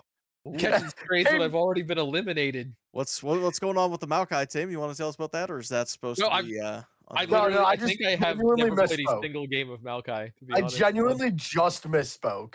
Okay. No, Tame's not catching any Maokai strays. Not yet. Not until I see a Not game of yet. it. Okay. Very good. No, but Jake has proven week in, week out. I said this with Righteous 2 weeks ago on Fireside. Jake has proven week in, week out that he is going to be consistent. He is going to make high impact on these games and be able to carry these games. I don't Mm. think you can put Jake on something like this Maokai in Right. a grand final and take away his ability to carry the game and kind of just put it in the hands of Lou. And unless, I will say, unless this is Dory Siver, because me and Ballistic were talking about it in Gen Chat before we got pulled. Dory was sitting and calling. I go, hey, we might have a wallside windows pitching change for ADC. If you get the reference, Dory, if you get the reference. Dory isn't in the voice chat in their voice chat anymore. So, Okay. Well, yeah, Spoiler alert. then I don't like putting Jake on this Maokai where you kind of take away his carry potential when it has been proven consistently that Jake is able to do so. Right. You're just taking a lot of power away from your team. Absolutely. And, you know, I think there is something to be said about Jake playing a lot of these carry junglers because when I was talking to Red Panda, that was one of the main topics is that Jake, I mean, obviously he's a very coordinated player, but sometimes he's a bit of a loose cannon. He likes to get in there. He likes to get messy. He likes to get rowdy. And I think that Wukong is generally a good champion to that once he hit level 6. But as we saw in game number 1, that kind of wasn't the case. Tycon did not let him breathe at all. And again, like a lot of these fights were very costly. So again, putting him on the Maokai, it's going to make him last longer in the fights. But again, is a Fed Maokai as scary as a Fed Wukong or like a Fed? I mean, literally Udyr, anything else? Yeah, Udyr, Elise, like literally which anything else? Not like quite. Jake's one trick, by the way, Udyr, He's an Udyr. left Is he open, really? Oh man, left open. I'm right, surprised they didn't take it game and 1 or and 2. especially with Sivir speed up or in CC, Like, Emilio speed up as well. I feel like there could actually have been a lot of really good opportunities for it. yeah, like I played a scrim against Jake, and I wanted, while I was in jungle, I wanted to play against the Udyr, and I left it up, and he picks it. Yeah. And he DMs me and goes, "Sorry, bro, the Udyr was left up." And Uh-oh. I go, "Nah, it's all good. I want to play into it." Yeah. So, And how like, was it? I'm just surprised that they haven't picked it. Maybe they're holding it for game 5, but I just don't. I don't know. Maybe. And how was the I Udyr mean, experience? Or, If I may ask, anyway. it was fun. I think that game I played him best into it. The early levels kind of suck because Udyr just doesn't feel like a balanced champion early. He Right, right. has insanely high damage that, like, if you're playing IBSG, you play into maybe one Udyr every like 100 games or some shit like that. Like, Yeah, yeah. you don't play into that champion. Exactly right. So you always forget by the time you run into the next Udyr how prevalent that early game damage is. So it was a little rough early, but I was still comfortable into it. Like, but he has a legitimately very good Udyr. For sure, yeah. That does not surprise me. And again, right? Maybe it is a bit of a 5D chess move. Maybe we just don't understand their level of thinking because again, this is a fearless draft, best of 5. Maybe they are kind of taking away a lot of these signature picks in the first couple of games. Tame, from the stuff that you've seen, is this really a common strategy or is this like a Soulless gaming special? No, it's not. I wouldn't say it's a special to Gotcha. lose on purpose. I just think it's like if there's a very defined meta, which there is not in IBSG, uh, you can give up like 5 of the super meta champions and just like let them have it and then see if you can win. We're talking about something like uh, if we're seeing something like the number 1 LCK team, like Hanwha, Yeah. against like a bottom tier like LCS team or something like that. They Mhm. will sometimes just give them 5 power picks, dare them to beat them on them, and then still try to win anyway. And then Yeah, the yeah. next game, even if they squeak a win, if it's a best of 3, then they have 2 games where it's like, "You just used everything you are good at, Yep. and now we're going to annihilate you." I don't think Soulless is pulling that. I do think that they may have opted to let a couple picks for GCCE open purposely on game 1, but I don't think it was Mhm. any kind of like Gigabrain 500 IQ strategy thing. I I think it see. was just See. they're playing what they can play into who they're against. For sure. For sure. And again, right, I am inclined to agree. You know, IDK, I definitely want to see the Gragas. Actually, I think that was one of the better picks, shall I say?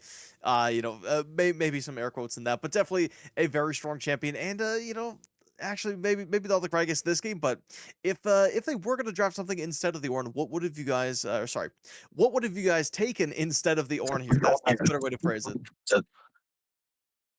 Um, I don't even know. No. I think Belmont's draft is just so good. Gragas? It's insanely good. Into this, I don't know. I said I jokingly referenced the Gragas because obviously he plays a pretty mean Gragas, but into this comp, it's pretty tough for Gragas to do literally anything. I was gonna jokingly say Mundo as well, because I do know that IDK likes a really good Mundo, but Mundo into it's Yone. right, exactly. Yeah, I think like even as a joke, you cannot like it's just not even funny. So I don't know. It's hard to say. Maybe like I don't even know. Like I just That's what I'm saying. I, Maybe Renekton, throw that in there. Some dueling power, I guess. I don't know. Off the Renekton top Yone of is my head, really bad. But then listen, again, you don't know that it's Yone. Tidai could have pulled out like the Zahen that or is well, something. no, Yon was drafted last, if I remember correctly. So Exactly. Yeah, that's what I'm saying. Like with I don't think you can take Ornn Mhm. while leaving Yone up. I got you. I But got you. then again, you can go like maybe Renekton, maybe Gragas, but I think Gragas is just giga homeless into this team. Yeah, exactly. Scion also feels kind of homeless into this team. Yeah, like Less homeless than the Gragas, Gragas. Yeah, but it's still, yeah, I don't know. really rough. There's not really like an insane top lane pick here. Honestly, I mean, Tame, I'm gonna draw on the drafting master again. If you were gonna draft, anything instead of this Ornn, what would you have taken? If you're looking for just something that's like blind pickable and completely safe Mm, into what T-Dye plays, it's really mm, difficult to not box yourself in. right. It's almost like Dan said, it's like I don't know. Honestly, into what I see T-Dye's champion pool and know it to be, I would almost say something like just pick the Trundle and just like outduel Interesting. anything that he can Okay. play because Trundle doesn't require a great deal of skill execution. True. Um, Yeah. if he is a Gnar player, I don't know enough about IDK to know if he Oh, is. Gnar would have been a great blind here yeah. and plays really well into pretty much everything T-Dye plays. But I mean, we're really reaching, and that requires him to actually play this too. Which, like I said, True. True. I know his top 5, but I don't know his like top 20. I did my What? research, but I didn't sit here and like write a novel about Oh, right. IDK. Right. Yeah. The only other thing I could maybe think of is like Rumble,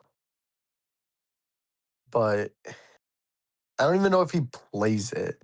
I That's I yeah, that's mean, one of the things. Is Rumble's interesting. Okay, personally, I don't think I would take the Rumble here because Yon has a dash, Aurora's got 17 dashes, Sejuani's got a dash, Carver's got a giant shield. I just don't think the Rumble could find a and crazy amount of mileage. worth noting, pulling this up here, IDK Inc. has a 32% win rate on Rumble across a lot of. He's played a lot of Do games, not pick the Rumble. It's and he has no, a no, no. one KDA on the On the Rumble, Rumble. 32% win rate. So it's yeah. Oh my! I mean, listen. We're not. Rumble's a bad champion anyway. Nerf into the ground. Riot abandoned him 6 years ago. Terrible champion. Nobody plays good on it. So yeah, I don't blame you, IDK. Rumble's awful champion. Not you. It's not you. But Ornn, on the other hand, a phenomenal champion. Into this team could struggle a little bit because obviously it doesn't have a crazy amount of range, and with how how hit and run Belmonts have drafted, I do think that it is going to be a little bit on the difficult side for this Ornn to get anything done. But the Maokai as well could be interesting. What are your guys' thoughts on it? Um, can you repeat that? Sorry, my All right, all audio. right. Just tell me I that My you're think not audio listening, just okay? like I completely. think we're okay. That's We all are right. going to No, get into the rift here in just a yeah, little bit. my audio like All right. died. That's okay. Actually, you know what? You guys get on out of here. We're sick of you. Get out. You'll come back for game 3. All right. You don't Ciao, get fellow. you don't get to not listen to me and then stay on this stream. Get out of here. Hey, These men. it wasn't my Get fault. out. Good luck. Thank you. Thank you. All right. Amazing players. Once again, thank you very much for coming back on, even if they are a little bit disrespectful. But Tame, one thing I wanted to ask you is about this Maokai. One of the main topics that we did come up with is, of course, the carry potential of Jake. We saw him on the Shyvana a little bit earlier on in the season, completely ran away with the game. Is the Maokai really the best carry jungler of the game? Not in my opinion, but maybe you've No. got something better to say. So usually Maokai, I love to see it with something like a brand because Maokai presses R, brand presses R, and you win the game. I will say Maokai R and Ornn R, very, very good tool. I just don't. I fear that they don't have a lot of follow up. Like in the mid lane, you're going to be looking for something like a Cinder or an Orianna, something that could make really great use out of that pick that you're going to get with Maokai because he gives you guaranteed pick potential. As we are staring at a rock, that's a great rock. We were just looking at there. Rock. It's chiseled. But anyway, very, but yeah, I mean, about the draft. I think for them, keys to the game here, they're going to have to find somebody like the Yone, Aurora, Ashe. They have plenty of high prio targets. They're going to need to open with the Maokai R. They're going to need to transition to the Ornn R. And then they're going to need to transition to an RE charm. They have to stack and layer the CC and get somebody out of the fight early. Because otherwise you have Karma giving people shields. You have Tycon freezing people. You have Yone diving your backline. You have Aurora doing 1 billion damage and slowing everybody. You have Ashe slowing everybody. You are 100% reliant on being a pick comp this game to succeed. The downside to that pick comp is that their pick comp tools require ultimates. You know, generally when you're talking about pick comps, you're thinking about champions that can like silence from range or grab somebody or something like a Blitzcrank hook that's on a 10-second cooldown. We're talking 1 minute cooldowns for picks. Yeah. So basically, picks centered around objectives is how the SG will win this game, and it's also how they will lose this game. Sure. Also, don't do it, IDK. You don't win extended trades here against Yone. I promise you. I mean, Yone will make this bad for you. Getting the brittle proc is certainly nice. It's going to deal a good bit of damage, but again, these extended trades not in his favor. Again, the Yone probably going to be running away with this game once again. T-Dye, definitely feeling very good. But you know what? If there is one way to shut down T-Dye that I know for a fact that he would in fact leave the game for, it's Heimerdinger top lane. Now, does IDK play Heimerdinger top lane? I don't think so. He doesn't, but at this point, you might as well, pull out whatever trick you have because this is game number 2. If Belmont wins the next game, that is it. They will win the finals. You have no second chances. I mean, getting second place ain't bad, but obviously these players are trying to get better. They have been improving massively, as they said, especially against Beta and Red Panda. They've been improving massively since they played with each other. So they definitely want to get this first place, but at this point, it's a rocky start for Soul. Yeah, I mean, 400 gold gap at 3 minutes is by no means insurmountable. We're going to see some pretty standard everything across the board. Rune-wise, I do like what I see better this game out of SG than I like the first game for sure. Everybody's runes and masteries to me look pretty good. You know, Milia with the what is that little mouse jerk's name? Little thing. Oh, there we go. Airy. How do you know? Airy. I was thinking Ari, and it was, he does have to actually step up to make use of that a little bit. It applies to the shields as well, but you definitely want to be making use of that keystone if you take it. But I do like what they've shown a lot more this game so far than the first game. It's just, I don't know if IDK Inc. knows how doomed he is in this match yet, and I think he might have to, it's like a learning on the job thing. Right. And we are going to see like Yone just hit 5 there a little bit ahead and takes, he goes ahead and hits you with the Spirit Cleave. Which, why is that important? Let's go over why Spirit Cleave makes the game really bad for Ornn. Ornn is a very tanky boy. Yeah. Why does it hurts a lot? Yeah, it does 5 plus 4% health physical and 5.4% magical. So it's hitting you for 10% of your entire health bar when it hits. In the mid lane, that's not a big deal in the mages, and you're going to see here against an Ornn, it really, really is. Right. And that's mainly because, with mages, you're only a champion as, you're basically a mana pool, right? Yes, and the bigger your mana pool, the better your champion. But tanks are a different story because you're kind of the opposite. You're a health bar. That's all you are. So if Yoda's able to abuse you with a giant health bar, they absolutely will. And again, IDK forced to back already on a champion that is basically notorious for never needing to back.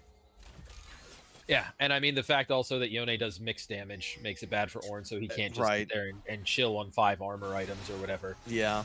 The shining thing, though, is that Yone is not quite the hyperscaler that his brother is, and Ornn provides incredible value to the team as the game goes on. Very true.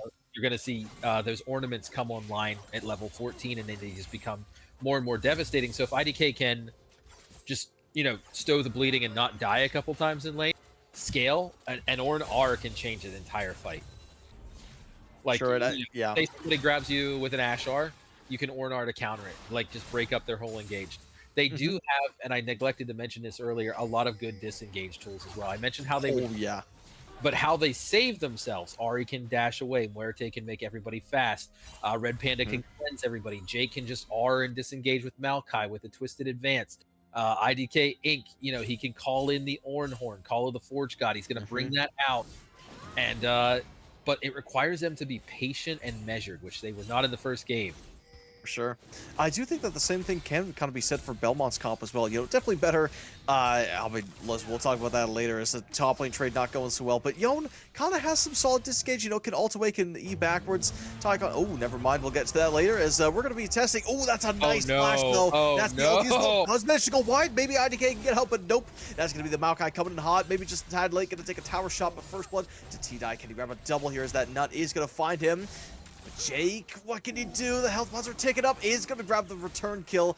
That's not the greatest because down to the bot side, Belmont's taking this dragon for absolutely free, and Beta is grabbing that jungle vision, again, completely uncontested. Now they're going to know where this Maokai is. Probably going to be setting up for grubs a little bit later as well. Yeah, I mean, it's almost like a repeat of the first game where, except instead of getting 2 kills, they just get 1 this time, but SG is applying pressure at somewhere on the map that's not the objective. And GCCE immediately takes the first Drake after that. So it's like, oh, great, cool, T-Dye's down. I have a second to breathe. Like, I can get back to lane and reset my wave or whatever. But again, you just lost the dragon in the bot side. Wasn't Ocean Drake, so we're not going to see an Ocean Soul this game, which is merciful for both teams because a little bit, both of these teams can actually make very good use of Ocean Soul. Same with Chemtech, honestly. A lot of shields, a lot of healing. Thankfully, that is also off the board. The only issue is if it's going to be like, I want to say even Hextech or Infernal, that is going to be so insanely potent for Belmont if they secure it. Yeah, Infernal is disgusting. And I mean, obviously, like, Earth Soul is insane on everybody. Yeah, like, so, but yeah, I was just thinking particularly about the Ocean being off the table. Ocean's very hard to play into when you're behind. Oh, absolutely right. It's a snowbally one, and we're going to be seeing this Red Panda, unfortunately, leave Muerte alone again. And unfortunately, in an interview, Muerte says that he gets social anxiety whenever Red Panda leaves the lane for too long, so they are going to have to come back. He always wants to hold his hand, but we'll get to that later as Jake is trying to keep Tycon away from these grubs because again, if last comp they picked last game, I don't know what I'm saying anymore, but if game number 1's comp from the side of Belmonts pushed really, really fast, this comp is even better at pushing. They've got the Own, they've got the Ashe, they've got the Aurora. If they get grubs, that is it. You cannot leave the lanes at any point. It's like having 2 Trundles always whacking at your towers at the same time. But anyways, it's gonna get tense here. IDK gonna have to give up the top wave as well. That's going to be the Maokai ulti coming in hot. The Nature's Call, can it find anything? And unfortunately, Karma and Sejuani are going to be picking up the phone. That's a call of the Forge God as well. That's going to be a nice kill onto Tycon, but it's maybe a little overcooked as they do so much damage, at least for now. And Belmont's nothing to say in return, but that's a big ulti used for the side of SG. 2 ultis. They used Call of the Forge God. 2 big ultis. Yeah, and Nature's Grasp in that one. So, I mean, like, that is a... I mean, they are going to, like you said, secure the grubs, which is, I would say, essential to their game plan, or rather their counter game plan. But there is now going to be a window where Belmonts should win a fight, and if they're smart about it, they will like force or take a fight here. We'll have to see here. Yeah, it looks like they are going to back up. I'm surprised, actually. I thought that the Yone would be, all gung-ho to fight, but at the same time, I feel like T-Dye just wants to guarantee that he gets a lot of this power because, we probably could have said the same thing about the Mbessa from game number 1. He was probably strong enough to start joining these fights, but the fact that he didn't meant that, again, right, he's an insurance policy. If he does bad, it doesn't matter. Literally does not matter because his team has still 4 powerhouses, but now if he does good, which right now, it's looking like we're going to have a run it back at game number 1, this is going to be a huge gaping issue for the side of SG, and if they can't shut down the rest of the team, how are they going to stop a Yone? Yeah, I mean, the answer is basically that they don't. And I will say, as somebody who's played against T-Dye several times, observed a bunch of his games, scrimmed against him, blah, blah, blah, He's Yeah. very neurotic with wave control. Like Mhm. he will treat even in a scrim like controlling the wave as something like You would die. game 5 of World Finals. Yeah, exactly. I think he cares more about the wave than the game itself a lot of the time. That's And such a top laner mentality. it is. It really is. He's a true top laner, like an actual. And I'm not. I'm a mid laner that got basically forced to play Oh, top. I lane. see. So it's not my scene. Trust me. I don't like being up For there sure. at all. But you see how he's forcing Ornn to step up here, and again, he's forcing Yeah. him into these trades if he wants XP. And And Yep. look at that. Two ultis committed. Ornn, what do you have here? That's a And he missed. nice dodge to buffer the CC. IDK lost massively. Did some damage to T-Die, but again, you got him back, and he's pushing into your tower. Yep. I mean, no Void Grubs, but that's going to be It a couple ties plates in into his pocket. exactly what I said here too, how he was completely neurotic about the wave and waited for his exact moment. It's too late Mhm. now, but generally if you're in this bad of a losing matchup as Ornn, you actually max Q and just Yeah, range kill easily, right? minions. Yeah. Yeah. That way, because if you're maxing W, you're not getting those brittle procs. If every time you go into proc brittle, you die. Mhm. Oh, they're really stacking mid. They're Ari, trying this. Ari does have Spirit Rush available here though, so it would be very difficult to. Yeah. Yeah, I was gonna say Ooh. it was close, but I mean, Right. against any Ari player, really, that's going to be a really difficult thing. But it's a what? It's a low risk commit, right? It You're not pretty really much, losing yeah. anything. Yeah, no, Ooh. no one's necessarily in danger, but a little bit of a charm. Unfortunately, Yoan and Rye, I think even if the charm landed, they don't want to go for that. Because, yes, obviously the Sejuani does not have ultimate anymore, but the, Aurora ulti is still on the table, and that's not something to be taken lightly. It can be used as an escape tool, it can be used as a big burst AoE tool, it can be used for so much, and you don't want to get caught on the wrong side of it. But Dragon up now. And I think Maokai is going to be on the chopping block, has to pop that Nature's Call immediately, is going to be going on the Sejuani. Link Between Worlds going to be popped as well onto 4. Lucifer dealing so much damage, is going to force them back, but wait, does SG actually have a way back into this game? Have they done it? Maybe not yet, as nobody is dead, but Belmonts not looking to give this one up easily, as that Chemtech Dragon is going to start whacking away at Jake. Can the tree kill the dragon in time? Yeah, we're gonna. I think this might just be a good seed from Belmonts here. Remember last game how I Sure. said, "Hey, we used our tools, it didn't work out. Let's just seed this." Is Yeah. oftentimes the actual answer. When they forced it last game is actually where they kind of started losing. So for Belmonts, good job, but also Soulless Gaming, good job. They're only down 500 gold now. Dragons are equal. We're not going to see a 24-minute soul this game. They don't have to worry about contending with that. This is actually a huge pickup for them. They have grubs. They are far more in this game than they are in the last game. The X factor in this game, again, is going to be top lane, how that plays out. Can Ornn Yeah. land game-winning ults? Will T-Die push down 2 towers by 25 minutes? I'm hoping IDK is learning on the job to just sack XP instead of even trying to trade with T-Die. A lot of times top laners are like, I got to fight no matter what. Right. Sometimes the answer, and this might sound like a hot take, will probably get me flamed in Twitch chat. If you're in a matchup that is that poorly losing, sometimes the actual answer is literally to lose your first tower. And then after you lose your first tower, the other top laner becomes homeless. You call your jungler over on repeat to help you, and then they just gank and gank and gank. Exactly. If they take a first tower before like 15 minutes, it can actually be very, oh my muerte. Muerte. Muerte hasta la muerte here in a second. Yeah, that's what I'm saying. that was one simple Aurora combo that's health gone. But I think you're absolutely right. I don't think you're going to get flamed for that at all. Sometimes you just got to hit the control thing and watch the minions die. There's nothing you could do. And especially against a Yone, which again, right? Again, as a tank, you are a health bar. If your health bar is nothing, you're nothing. Against Yone, that can turn... Oh, never mind. Arrow going to be landing on a Maokai, followed up by, unfortunately, a nice... Oh my goodness, a bit of a kidnapping going on here. As the Aurora ulti going to be popped as well as getting a lot of damage down, but Jake survives for quite a while, but Wolf and Alchemist is eventually going to grab a double kill underneath that tower, and no deaths on the side of Belmonts. Despite that, SG pretty close in kills, as Lou is like, guys, what's going on to my laner? So unfortunate there for Jake using the Twisted Advance after the flash was out and just following like half the lane. That it's not even really, you can't even really say skill issue. It's just like, oh, that sucks. I just got out of CC. Right. I had Twisted Advance buffered, and now I'm flying across the lane and just dead. It is a close to 2K gold lead here, though. Nothing insurmountable for SG.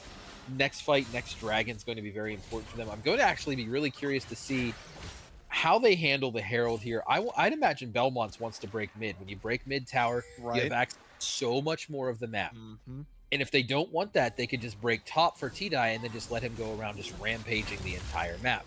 So they have two Just really like game strong one. options.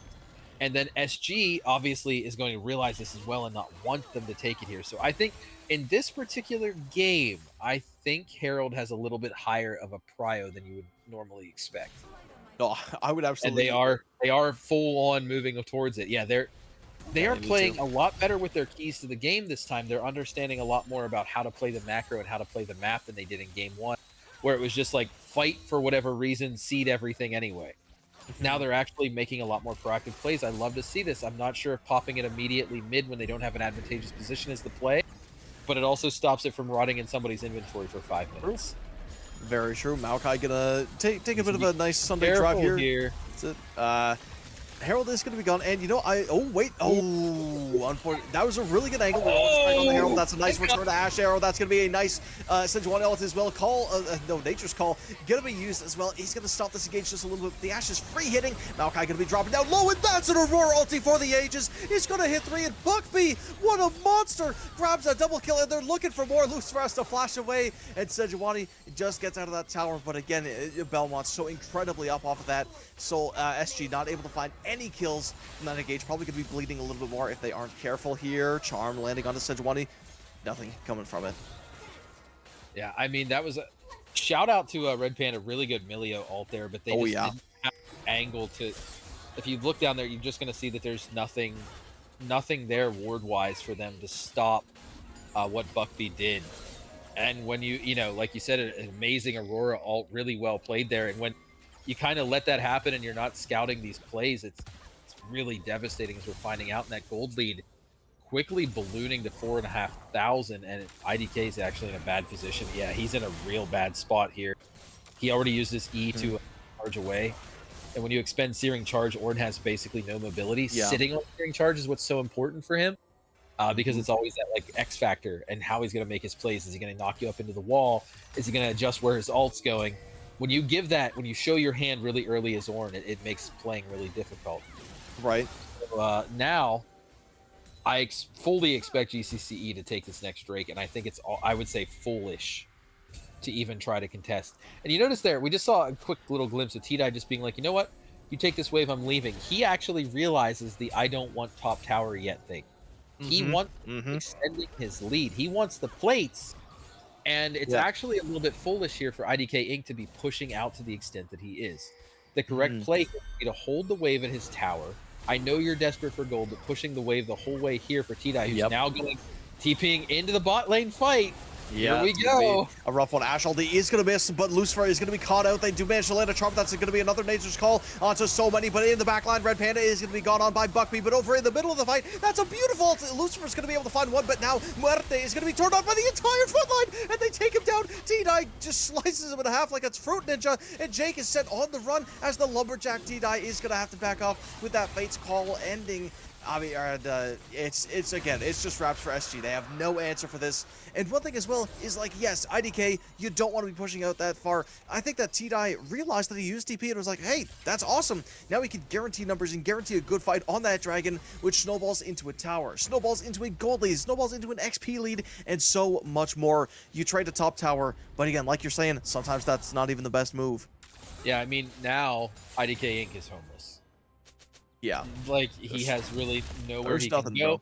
Now, T-Die can easily, and I assume that he will here, macro-wise, the correct play is now to counter that top lane. Ornn will try to defend it with his life. However, T-Die should be able to just kind of push in, casually poke around at it. And, yeah, I mean, you're seeing Beta here coming up, which is, again, a great play to sort of facilitate that top tower going down. Then both top laners will be in a neutral state. I could go on and on about this for days, but that's not why we're here. So we're gonna look at somewhere else on the map, which is we're gonna take a look at some item builds here. We're seeing almost 2 items for Yone. We're seeing a full item in the jungler for Tycon there. Almost the second item is coming online, and the Ashe silently already does have 2 items here. So I mean, we're already seeing that, as opposed to on the other side, we're seeing 2. Sunfire Aegis Masterworks. Sunfire Aegis Masterwork from Ornn, and then a Sunfire Aegis Rush from Maokai. Gareth, what is the lowest win rate item rush in the entire game across every champion? That's an interesting question. I have a feeling it is going to be that Sunfire Aegis, like you Sunfire talked about. Aegis, correct. It is the But- worst item in the game to rush. I There is see. no champion in the entire game that rushing Sunfire Aegis helps you. And this Interesting. can be verified. Check the stats. If you want to be a real nerd, go to Reddit and search Sunfire Aegis. There's a whole thread breaking it down recently I see. about just how horrible of an item it is. And it's really a shame to see two people rushing it, because especially that little tick of a burn that you're going to do to Yone just doesn't do anything to him when he's doing Right. those quick like snapback trades. Yep. It looks good, but I promise it just doesn't do anything. No, I know for So a fact that it's just far inferior to Hollow Radiance. Like, It yes, is. it does like what 2 extra damage per tick, but that's honestly it's not enough because Hollow Radiance lets you push. It lets you have a lot of fighting power. And again, Oh no. IDK, that's how we're gone. I think his life is gone as well as Tycon taking the trip up top lane. They're looking to get this Herald as well. You know, they shoved out the top laner. They're shoving out mid now. It is going to be theirs. And I mean, thankfully they don't have grubs, but at the same time, it's or no, sorry, Herald is going to be gone. That's on me. My eyes don't work as good as they used to, as Yeah. they say. But They Zeke's use gonna it, pick pop up it for in a Tycon. mid right away, SG Yeah. did. So we're gonna see now. It's a 4,500 gold lead, 3 towers to 1. So this is the point of the game where Belmonts need to start extending their lane, or their lead. Mhm. Excuse me. Well, I mean, Yes. they can extend lanes if they want to as well. I A think good way I- that teams will I often would do do that. this is support something like, getting a gank down there for Buckby, shoving them back towards the second tower, anything like that. Beta has a lot of roaming potential now between 2 lanes. Ari could have her ult forced out before the next Drake. You could look for something like that to really push your lead. Ari without ult cannot team fight. It's a simple fact of life. So you're going to Yep. want to look at that Drake timer, look when it's starting to come up, and then you're like, okay, let's go force an ult out, or let's go force the Ornn R out, or just honestly just go kill Ornn is another option. Very So true. the way that they extend their lead in play is crucial to how they're going to win or lose this game, because if they don't extend their lead, What do they got? win. Yeah, they don't win. You spent Oh, and the smite Even fight going gold? Tycon's way there too, which kind of Ooh. sucks. Can they pick beat a mana here? I mean, that's a really nice response with the Sejuani. It's going to stop the fight, but that's another just big grab. ulti. There's going to be a twisted advance onto the Karma. Unfortunately, they do bite the dust, but now T-Die is here, and he's not looking to play around. Charmer is going to be missing. This is a horrendous fight. Now, Melio going to be able to knock him back with the soccer ball. IDK Inc. taking basically no damage, but the fake call onto Muerte. He goes down. He is done and out of the fight, and Melio going to try to run away from the Sejuani. He's going to be able to get out, but lose for no charge of ulti remaining. He's going to be chased down by this Yone, and can they find the Q3? Not quite. They do actually. Oh But the my last god. word is going to be this kill secured by Tycon, and now Belmonts again. You were talking about pushing leads. This is exactly how they do it. That's The kills have been found. Now the lanes will be pushed. Yeah, I mean that was pretty much they're Oh, playing textbook actual like good macro here, and we're gonna see the that's for the silent dragon. points. Yeah, we're gonna see the dragon is going to be coming up here in 15 seconds. So I mean they did exactly what I said. They pushed it Mhm. right before an objective, and now they're going to basically just sort of walk over, and ostensibly the objective should be free. Remember, they Oh, used Jake's got both smite. Nature's Grasp and Call of the Forge God in that last fight. So Mhm. Jake would try a desperate steal, which would just rely.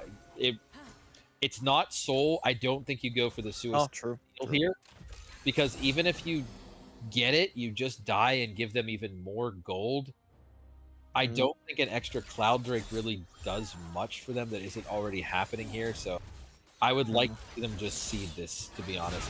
Look at red. Oh, the goodness. Sure. Oh my goodness, indeed, that's a big ulti onto 2, and it's, I mean, the fight was over before it started. They're gonna Ash Arrow. Poor IDK is gonna be found. I mean, that X Factor used already. He's got no engage, he's got no disengage. A nice charm on to T-Die is gonna find a bit of damage, but this Ash just peeping away. Wolf and Alchemist, and that's gonna be Sejuani ult committed as well, actually. Lucifer using a couple spirit rushes just to try to dissuade them, but again, that's more tools out of SG's hands now, and now Belmont feel completely safe to take this dragon. They're like, hey, that's great. You know, another bunch of big ultis were used. We got some kills.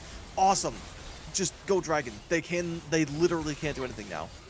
I mean, honestly, go Dragon, go Baron. Exactly. I think that Their is. health Oh, you bars got are Yone. almost completely full. They have a 7,000 gold lead almost, and there's nothing really stopping them here. There's no waves that need to be immediately answered. There's a questionable top wave. Just go Baron. And if they try to contest you, fight them and potentially end the game or take an inhib at least. Mhm. Yeah, I mean, look how low Lucifer is down there. So it's like, it doesn't look like they're going to do it. I guess I will say that I do feel like, it could be because it's finals. Everybody has the jitters, but I think Belmonts are Right. a little more conservatively with their lead than they need to. They also cannot see the gold. They don't see that True. 6,000 gold lead that I do. So it's easy to just sit here and look with full vision and like look at all the numbers and stuff and say like, oh, they're free to do this or whatever. I understand, but I really do want to see them trying for it here. It does look like they have 3 or 4 top side right. They're forming their own like little pinch position on the Baron. When you have Lucifer push that far back on the Ahri as well, you're making it so it's very difficult for them to get anything near the Baron, especially any Right. Red Panda on the Emilio is not really like a super mobile support, so going forward to get some vision and even try to prevent that Baron from being taken is very, very dangerous. Yeah. He's behind by about 24 vision score right now, which is pretty tough. And we are seeing, 3 sweepers on the side of GCCE. Yeah. So I mean, it's any vision you put down is going to basically be immediately removed. And when you have such a comfortable lead, you can afford to run those 3 sweepers. Why? For sure. Because like you don't really need the vision when you control most of the map. So Exactly. you focus on further choking out the enemy's vision, and you get this kind of result that they're going for here. However, SG stacking 4 around the Baron, cognizant of what they want their game plan to be. They desperately need to find a pick and then transition it either into a Baron or an objective bounty tower. Bot lane is a good answer right now. I honestly think you're far enough behind that 5-manning the Aurora is not a bad idea. Maybe Right. 4-man and it might be what they're actually doing here. They are going down because you get the Aurora and you get the tower. So you get an objective bounty, you get some nice gold for somebody. Aurora is currently sitting on a 650 gold shutdown. I mean, you got to try something, right? Proactivity wins League of Legends, and inactivity loses it. So if they don't try, even if it's a Hail Mary play, they're just going to further get choked out of the game by those 3 sure. sweepers, Gareth. I can see there's 3 sweepers, right? 3 Stooges, 3 Musketeers. Like, all the best things come in threes, and Belmont are absolutely pushing that advantage because, I mean, we're talking about pushing lanes and, trying to find out where this team is playing. I think with, most people showing on this bot side of the map, Belmonts are probably going to be looking to take this Baron because they pushed in that top wave. It is going to create a bounce. Yon goes and clears it. It bounces back over towards SG, and then boom, they can get the Baron. If it goes sour, which it probably won't, but even if it does, in the worst case scenario, they can run top lane and be safe. They do have to be careful of this Nature's Call because Jake has been ripping it off cooldown basically the entire time. So I think he's very trigger happy to get this ultimate off. And Wolven Alchemist, no cleanse and no McHale's. It's hard to get to him, but if they could find him, maybe it is playable.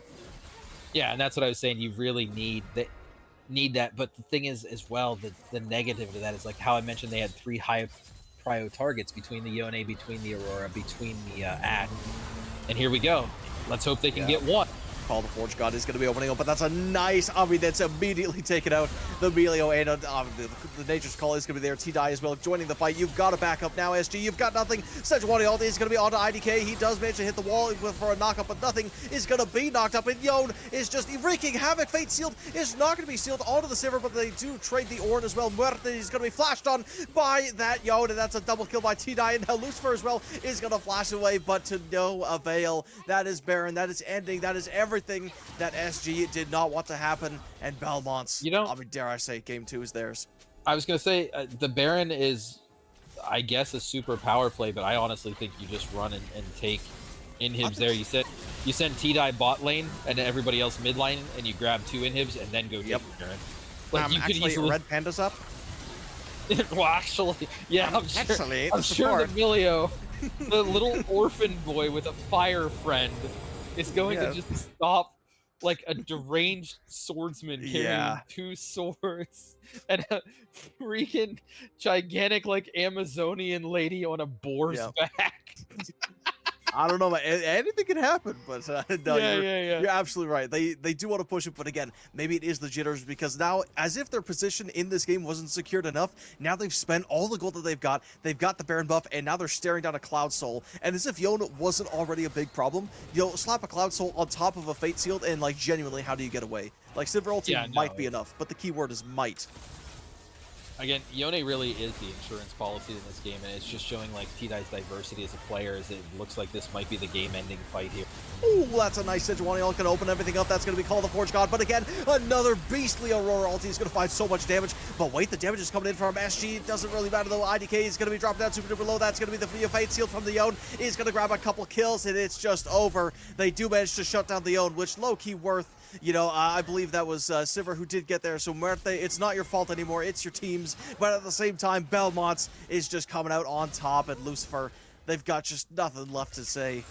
It's Really unsure over. about the take on Flash there. I think that was definitely not the right play to flash on the Ahri, but I don't think it matters at this Let point. him cook. Yeah. That's all I'm gonna say. Yeah, there you go. I was gonna say, if you have a lead this big, let him cook. Yeah, I mean, they are splitting the map now. This should just be game. I can't imagine that they don't just walk it through here with a 13,000 gold lead and a triple. Oh man, I mean, they're going for the whole base humiliation here instead of just going mid there. I mean, listen, Melio's up, but as we discussed before, I don't think that's going to be enough to stop them. They got three powered cannon minions. But again, that's so much gold. That's so much map space that SG now have to be careful of, because again, if they give up even a second, right? Like they go get distracted by going and farming. If T-Dye decides to hit this bot lane, he will kill those towers in a couple seconds. He will take that into him. Yes. There is no stopping him. Like, you might shut him down again, sure. But then you have, excuse me, again, another 4 people with bounties that can absolutely turn you into that could just blow you to smithereens in 5 seconds flat. Maybe not the Maokai. He might take 5 seconds, 8 seconds. But at the same time, it's just not enough. Yeah, and I mean, if you just want to take a quick look too at the scoreboard, they're actually, considering the state of the game, very even on farm across the teams. However, that gap in the top lane is really reflecting the difficulty of the match there. And they, shout out winning the Smite fight. However, it might cost him his life. You don't get away from an Ashe unless she wants you to. Yep. Oh, okay. Buckby got a chunk beat out there there. Buck B got Buck beat a little bit still, I think, as they say. But this top lane tower could be getting the same treatment, but unfortunately, it will not live. Unlike Buck B, who's able to recall completely fine. It's a big chunk of damage from the Ahri, but again, that's just one trade, and we haven't really seen this Ahri kind of pop off in the fights. Even when they do manage to land a good engage, Buckby is there to hit a 3-man, 3-4-man ulti consistently, and it does so much damage that even if the Ahri does hit a good combo, phenomenal. Okay, maybe you kill the Ashe, the Aurora's just half health to your entire team. Yeah, and I mean, it's so, like, credit where it's due. The Aurora Rs have been amazing, but also worth noting, it's into the comp that SG has, it's not really that hard to get an amazing Aurora R, because like you just have to be there. It's not, you just get in there and press. It's kind of like Kennen. With his slicing maelstrom, all you have to do is get to them and then press the button for it to be effective. And SG's using all their tools super early in these fights, so it creates an opportunity for Buckby to just sneak in on the flank every single fight and just tear through.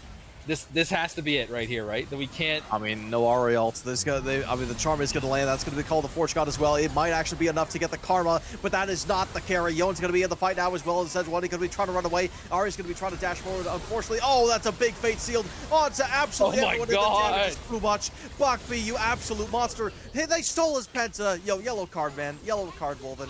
That was Buckby's, but Quadra killed nonetheless. You said that was it. That's it, man. Signed, sealed, and delivered. Belmonts winning game 2. Again, another very decisive win, and dare I say, more decisive than map number 1. Yeah, 15,000 gold gap, complete and utter domination. Wow. She really pull something out in this next game. I think they really have like a trump card or something that they have been saving for a back against the wall scenario like XSV did last split. Because that was nothing short of a massacre. And the one side of me, I love casting, but the one side, you got to admit, Garrett, every now and then you get that 3-0 and you're like, that was a lot of fun. I feel clean. I'm going to go relax. But Yeah, the league fan in me does not ever want a exactly. 3-0. Not I in was fine. Not when these teams have come right, so far. right. I was just gonna say the same thing. I mean, I am gonna be a little bit more selfish. I kind of want SG to do a reverse sweep. Otherwise, my prediction is gonna look so wrong because I said it was gonna be 3-2 in favor of them. But right now, it's just not looking like that at all. But again, at this point, again, the league fan in me is piping up and saying, "Do not give in. This is not the time to be dilly dallying." Right? Just like Brom says, no more dilly dallying. Get back to your feet. Get back in the ring. Go back to the drawing board. Draft a better comp. You guys got this. This is the last chance you have to prove your worth. And again, like, you're basically facing off against your friends. There are so many connections between these two teams. You can't fizzle out at a time like this. You gotta show them how much you've done. And I mean, it's not to discredit how well oh geez, what are the Belmont has prepared for this match. It's not that at all. I'm just saying that SG, you've got to have more fight in you, because we've seen these top lane matchups. They've gone sour twice. You cannot sack this top lane anymore. You have to pay attention to it. You need to put more resources into it. Otherwise, we're just going to get a repeat of games 1 and 2. Yeah, I mean, again, I don't want to implicit any bias here, but I'm literally rooting for SG in the next game. Like, please, Oh, guys, me too. please, you know, don't, if you're listening to this cast, anybody on your team, don't let this Yeah, shake your mental. Each game is a exactly. fresh game. Please come in treating it like the first game. Please Hmm. understand that the Belmonts have used a ton of their power picks at this point. Please Hmm. understand that you can and should win this next game. We gotta see. Come on, man! It's finals. Like, Come this on. is your chance. This is everybody's hobby, right? But your Uh-huh. hobby make memories. And I Exactly. have so many memories of these leagues that I've played in over the years and stuff. And you don't want to go out 3-0 because, like, even if it's just a hobby, this is your chance to sort of like make a memory and make a legacy in this league. People talk about Hmm. the, like, XSV is still being talked about 4 or 5 months later, and they'll probably be talked about a year later, just as Belmonts For will be. sure. So you do not want to go out like this. Also, game 2 MVP Aurora will accept no Oh, art. yeah. Buckby, I don't Yeah. think you have anything to say to me on that. If you do, I'd like to hear it so I can shut it down. Actually, you know what? I will challenge you on that one, just so that you can have the satisfaction of shutting me down. But Melio, oh my goodness, those ultis were clean. With the hand that they were dealt, I think they made some clutch Yeah. situations. The But 3K you can shut damage it down now. Milio You can shut it chat. down now. Go ahead. Go ahead. Shut Yeah, it down. no, no. I'm I mean, waiting for your argument. here's another way to shut it down further is I just checked the damage charts, and not only all that, Buckby actually won the damage charts on that one too. So He did, it's yeah. yeah. I mean, So he on was hitting top of some the KDA, on ridiculous top of ultis. everything, yeah, on top of the ultimates, on top of single-handedly winning all the team fights, he actually just carried the entire game. So yeah, that's Sure. so we're 1-1. So let's see if we go to a game 3, which obviously we are, and say that Belmonts wins and somebody else wins MVP, we're gonna have to throw some haymakers. There's I gonna be think a we are. brawl breaking out. Maybe we'll have to let it to the community or the Ooh. chat or something. But All yeah, right. somebody in the chat even said, "What a game from Aurora," and I That's 100% what I'm agree. saying, man. Again, 100% again, agree. ridiculous ulti. Even though I had to challenge your opinion there, again, like, my heart is gonna have to go to Aurora, because you can't understate the fact that consistently hitting 3 to 4 man ultis the entire game, like that, there is something to that. And as well, I'm not a mid lane expert, so I don't quite know the numbers on Ari versus Aurora, but Aurora played the matchup so insanely well. But again, let's stop talking about this game's draft. Let's go into the third game's draft, because man, oh man. And then after the draft, we do have a special treat for you, so make sure you stick around for that. But this is going to be the third game draft. Like I was saying, they cannot afford to sack this top lane anymore. They need something. They need something strong. They need something powerful. And I just don't know what that is. But I think we do have our other analysts coming in hot. So maybe they can tell us what this top lane needs. Oh, yeah. If game 3 isn't more interesting than game 1 and 2, I'm falling asleep in the middle of it. Okay. Okay. Listen, man, I don't think you can ever fall asleep with all this action because this is absolutely crazy. We have so much stuff going on, and I mean, these past 2 games were absolute bloodbaths. But I do want to pay attention to this top lane. I feel like IDK has been given the short end of the stick. They have just been pinned up against the Mike Tyson of top lane here for the side of Belmonts. And if there's anything that you could say to get their mood up, what would it be?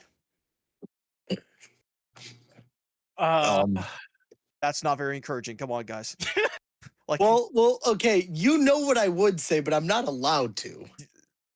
no, skipping past that. congrats on the early night.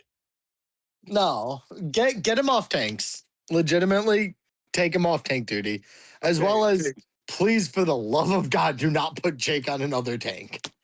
Okay, that I can get down with. See, because again, Jake, they like to carry. Don't put him on the tank. I don't know. I don't think I would go as far as to say put him on the Master Yi. But again, like these carry junglers like Shyvana, which he has played before, he's done insanely good on. And again, Yeah, the thing is like Belmonts did their scouting. Shiv's been perma banned against him, which it should be. True. Yeah, it's really, really rough. But Tame, obviously you're a star coach, you're a 5-star player, and I think you're also a 5-star motivational speaker. So I think you need to give all of us one big 30-second motivational speech of just nonstop SG glaze to get them back in the mood to win this game. Otherwise, again, my predictions are gonna look super wrong, and my ego is fragile. I need this, man. So SG, look to the heavens. Because you're gonna have to do that to win this next game. David did beat Goliath. It can happen. It is noted in history. And again, your chance to make a mark, make your legacy. I still remember the leagues that I won almost 10 years ago with my friends, and I can tell you the exact friends that I played with, and that is still meaningful to me. So shore this crap up, draft well, give your top laner some resources, get your jungler on the darn map earlier, and win this next game. Darn it! Oh, thank you. That was amazing, Tame. I'm all hyped up. I got the goosebumps going. And I love Hana's Gareth. banned. All right. I love Gareth Bro, putting I'm Tame crying. just I am on the spot right there. crying.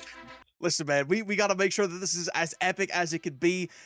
I want to see more from Soulless Gaming. They cannot be Soulless fully. They need to have some fight in them. They have to come back because again, right, like we've been saying over and over again, this is not just a hobby. It's memories. It's League of Legends. I know that sounds really cringe, but you just got to believe me, man. There has to be more than this.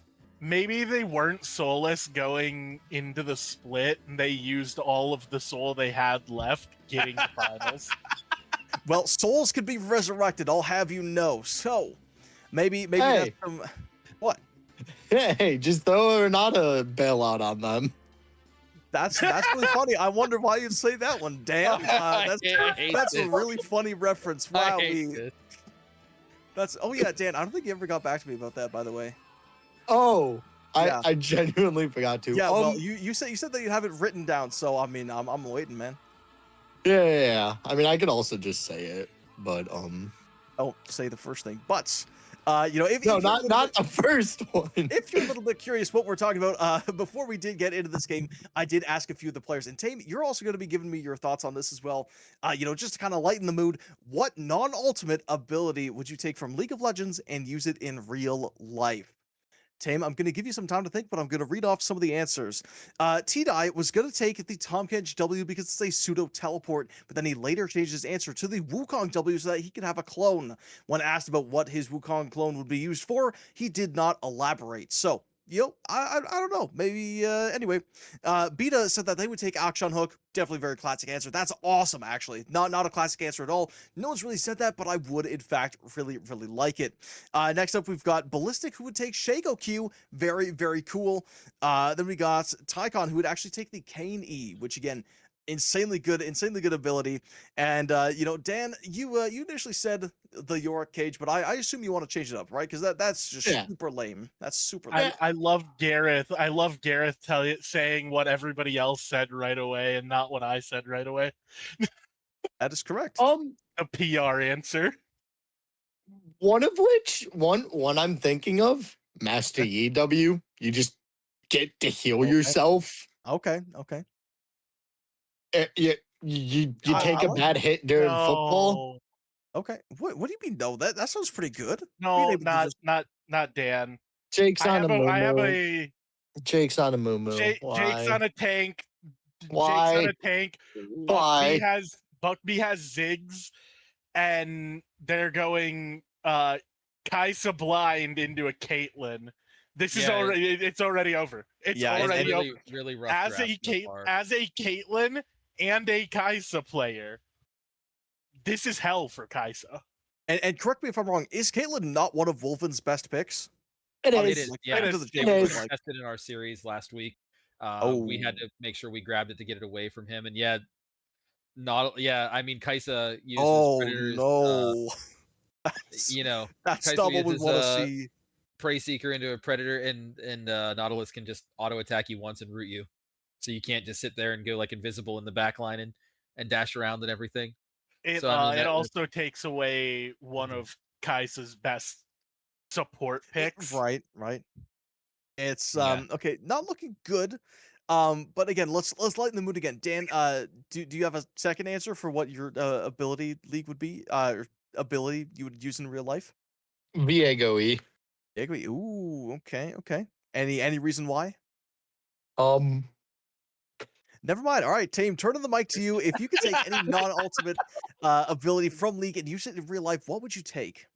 Yo. Zillion W, rewind, and just troll people all the time. Okay, what would you? You know- What ability would you rewind? No, just rewind in general. Just like take back time, or yeah, just rewind. It refunds cooldowns on your abilities. Oh, You then I would you just you only I get would just one. use it on my soda over and over.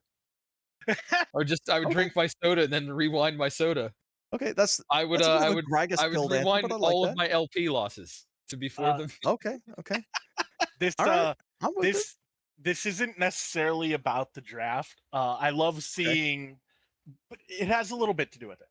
I love seeing Soulless picking Jake another tank, and then looking up and seeing Jake full deafened in team chat. Oh, tell me Are that's we not true. assuming the Amumu for jungle? Yeah, okay. So Jake, not IDK. Wait. Sorry, I was switching player names. there. Jarvis, is this correct? Oh, Uh, Lord have Jarvis mercy. checking. Jake is indeed deafened. yeah, This is also not the first time between these two games that Jake has deafened. Uh-oh. and we were told specifically by SG that like Jake was their carry, was their avenue into the game. I will say I do like what SG is showing as a draft. Like if we had a draft like this in FTD, I would have actually been very confident in winning the game. It's just not great into what GCCE has shown very like so far. But a Soulless game, their draft is not bad. Like I don't look at that as a team comp and say like, oh, this is cheeks. They've actually got a lot of sensical engage and everything, and they got a lot of backline dive. They got access with their draft, and they're They should have banned it. No, I'm kidding. No, Oh. you're right. No, you're right. You're right. You I mean, are yeah, right.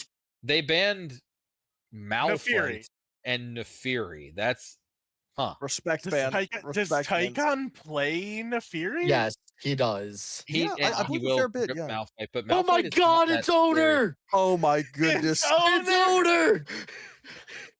Oh, that's the Mundo. Okay, well, how much Mundos does T-Dye play by chance? If it's a lot, we could be seeing a very rough game. Casante's locked in. Are we saying Yeah, it's Casante's Casante top. jungle? No, Yeah. I'm sorry. I saw the Mundo and I apologize. See, I've only really seen the Mundo top lane. I've never seen the Mundo jungle. I assume you guys have. Mundo It's jungle is broken. disgusting. Yeah, it's This- very, yeah. very good. It is Not the way Matsu admits you're playing it. Okay. Cassante is T-Dye's most played champion, just as a for what Yeah. it's worth. And Shen can trade into Cassante fine. It's rather neutral. But like later on in the game, Cassante just flips Shen around 50 times. And the way that they've been using their top laner, they have not been using him in a way where like Shen is a very macro-centric champion, and they have not been playing the game in such a way that would benefit them. So I don't like SG's draft. Yeah, no, I think the topping it off with the Kaisa- Shen is rough. The Kaisa doesn't synergize that much. Like, yeah, she can go forward with the Amumu, but I she mean, doesn't like, want to in this draft. how do you kill Casante Mundo? You don't. Well, Kaisa can if Kaisa gets fed, but I also, if people are unaware of the funny owners bit, I don't think I've ever seen Tycon play Mundo. So Oh, it was it is such an easy champion that no. I know. I get that, but it was a funny nod back to Worlds last year, 2025, Worlds, where yeah, when owner was owner reading what the yeah, abilities oh my do God, I owner before. forgot about that. actively Yeah. first picked like first timed Mundo in Worlds finals. Uh, yeah, and didn't even know what the abilities did. He was actually reading it like before his clear. Well, that's kind of based. I do think that Tycon probably knows what Mundo does, but if they do stand still in between camps, I think we'll know why. But game number 3, again, how we feeling? I'll be brutally honest. I'm not super confident, but you know, I after think that I've been motivational speech. vindicated, and I think we're looking at a 3-0. Yeah. Okay, all right. Well, Unless T-Dye's prediction comes through and Belmonts just decides to run down a game. right. Well, you know, let's take a breather. Let's let the players have a bit of a breather. We have a special little treat for you, a video actually. I'm not going to tell you anything about it, but we're just going to be seeing Oh. it in a couple seconds. So let's all mute up and watch this masterpiece. Lou is a bot. I gapped him in scrims. I'm gonna do it again. Eudora just barely gets saved with that concussive blow. It flashes forward right into a Pantheon Spirit. Does not matter. That's the ace. I love Red Panda. I was looking forward to playing against Muerte. If it ends up being Dory, I've done that too. T-Dye and myself kind of have very different roles on our teams, very different play styles, but I do have a lot of respect to what he does. It's going to be a nice chess match between me and him. I've gotten to face off against him once or twice. He's popping the ulti. He is ready, and he is going to start pushing, but he takes so much damage. And wait, the beautiful grip. He's going to find 3. That Zac is dropping down super duper low. 6 still in the backline. We have to watch out for Jake. I think everybody knows it. Like, he is the carry of that team. And we shut down Jake, we kind of shut down the whole team. If he's not on a carry, he's doing their playmaking, making plays happen around the map, getting their carries fed. They're always walking around together or always trying to make plays together. They all think that if we just ban out Jake, the team doesn't know what to do. But we've had multitude of games where our subs have came in and done well. Belmonts have created such an ego, such as what's happened pretty much all split. Belmonts is coming in hyper confident like they have been all season, and there hasn't been a week go by that we didn't play better than we did the week before.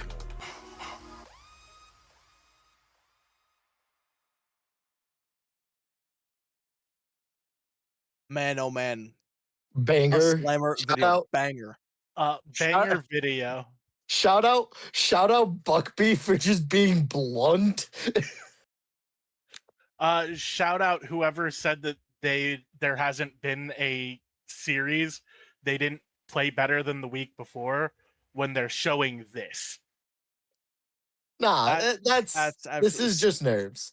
But yeah, exactly. See, I want to shout out that amazing caster because man, oh man, what a voice! Are you kidding me? That guy's insane. They got to give him a raise. Yeah, I think we need to give that amazing caster a raise. Wow, just such great opinions here. I might just keep you guys on a little longer. Great opinions. Heard he's handsome. Pay this man. Yeah, very actually handsome. won an Very auction handsome. for Okay, there a we go, diamond ring by bidding a single $1 because everybody else was too intimidated to build anything more. Okay, So- all right. Thank you. That's, I mean, it's all deserved. That caster's amazing, but let's get in and see some amazing players. I kind of want to keep you guys around, but at the same time, I just got to cast with my man Tame because for this last series, there are no second chances. There's no backing down. Soulless Gaming, this is everything you've worked for. This is everything you have done and improved upon in this split. split. Like you said in the video, there is not a week that has gone by where you have not played better than the last. This is your time to prove it as we head into the Rift in just a couple seconds. Ballistic and Dan, thank you very much. We may see you again, but we may not see you again. But I'll probably bring you back at the very end for some closing thoughts. But until then, I'll catch you out of this voice chat. Good luck, gentlemen, and good luck to the teams. This is definitely going to be a very, very tense match. And Tame, I just got to give the floor to you, man. You know, Ciao, like Bella. what's going on in your mind here? What's going on in my mind here is On your mind here. an extreme need for mid jungle early proactivity. We got to see Victor laying down the stun field with a Mumu's bandage toss, and we have to see those early ganks snowballing. Ziggs is incredibly gankable.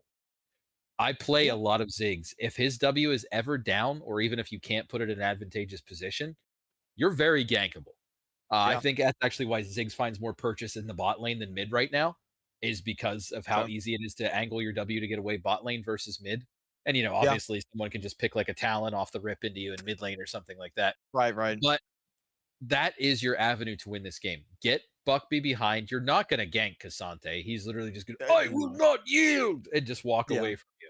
You know it's going to happen. You know I'm right. Caitlyn, very difficult to gank for Amumu too. As soon as Amumu How do you gank it with a Nautilus there? Yeah, Like, yeah. genuinely. Nautilus either roots you or she throws down a trap under her own feet. Bandage toss hits you, and then he's trapped immediately after. It's one of the hardest lanes for Amumu to gank. Yeah. And you're not winning a 1v1 in the jungle. So you have to look to the lanes that you can win. And Victor should, in theory, Dudu Lafufu all over Ziggs. We need to extend that using the Amumu. And to further that point, Muerte's been doing fine in lane. Both lanes were fine. Like he's not running it or anything. I think that Red Panda should be committing a roam up to that Ziggs as well. And you know what? Roam right after a gank. If the gank fails, send the roam up right after. Exactly. They never expect you to double down. If you do not do this, you will not win this game into that late game. You're not going to win the game into a wall of meat of Cassante. Cassante and Mundo are just going to rub their oiled bodies together and just walk at your team. And then Nautilus is going to be looking at them from behind, throw his hook on Mundo's shoulder, and take a ride straight into that team fight. Yeah. Like it's too much beef. It really is. I'm getting heated speaking about it. It's so sensual.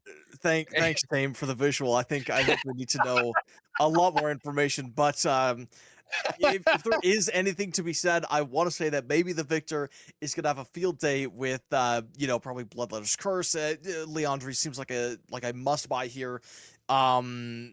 Kaisa again, right? You know, she can kill these tanks, but I think that if they did draft a Vayne, they'd be in a lot better spot. But that being said, Belmonts, again, they don't have the craziest CC in the world, but I don't think it matters. Because again, Mundo goes exactly where he pleases. Cassante can bring you through a wall and turn you into sushi in just no time at all. There's nothing you can do against him. And it's gonna be really hard. If this bot lane does not get ahead, again, there will be nothing to stop this Mundo. There will be nothing to stop these oiled men, as you would say. And again, like we kind of saw it in game number 1, there was a shining bit of hope with the Smolder scaling, but it didn't quite go as planned because, again, they weren't able to get the kills, and that was against the Jinx, a late game champion. Caitlyn, correct me if I'm wrong, has a bit of a better early game, and, maybe not as powerful as the late game, but can certainly snowball harder. But regardless, let's talk about the predictions in the game, because, again, this is it. Soulless Gaming, if you have any fight left, it is time to bring it out. Pull out whatever tricks you have. You gotta lock in here, because there's nothing left. As we take a look at it, look at that lizard. It's sad. You gotta play better for it. The lizard. Oh my god, little buddy. Hey. Can he do a lizard impression? He did. Can I? Yeah. Raven, our amazing producer, already did. Okay, little orange lizard impression. Nice. All right. If that doesn't get you hyped up, Soulless Gaming, then you really are soulless, because you have got to be ready for this one. It's the last game of the series, the finals, dare I say. And I mean, Buckby hitting them with the thummies, that's always a good sign. I mean, yeah, we'd love to see a good thumbs up here. So, no early extreme actions so far. Not quite. Though the Nautilus taking bush control, I do think that they are looking at some hooks pretty soon. Yeah, assuming they hit level 2 first, which is likely to happen. It's, yeah, they are going to have to give up quite a bit of map space. And the Shen, swinging back a little bit, but Cassandra with the Q3 gonna do some chunk damage. I don't know. You know what? I've never really seen the Mundo jungle. When does it gank? Does it have to wait till level 6, or can it go level 3? Oh no, it can come in really honestly.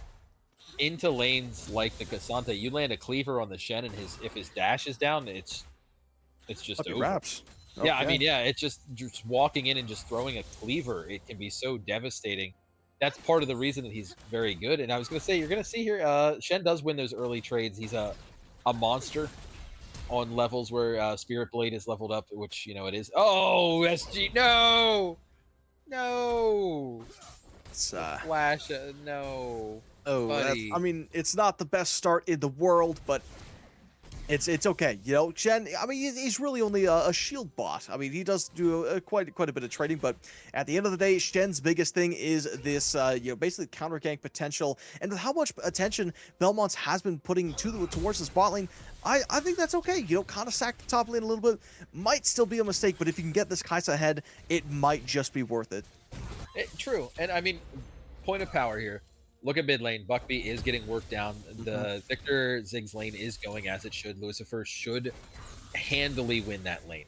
However, Buckby has never really been known as like a dominant lane player. Buckby is known as the person that will show up and flank you every single team fight. We certainly saw that a lot on the Aurora, but with less mobility on the Ziggs, maybe it is going to be a bit harder. But again, the counterpoint is if you leave Ziggs alone in the lane, is he not the best champion in the game to take towers? Oh yeah, I mean, not only that, like his R can like half chunk an entire team at 2 items and stuff. Oh, exactly.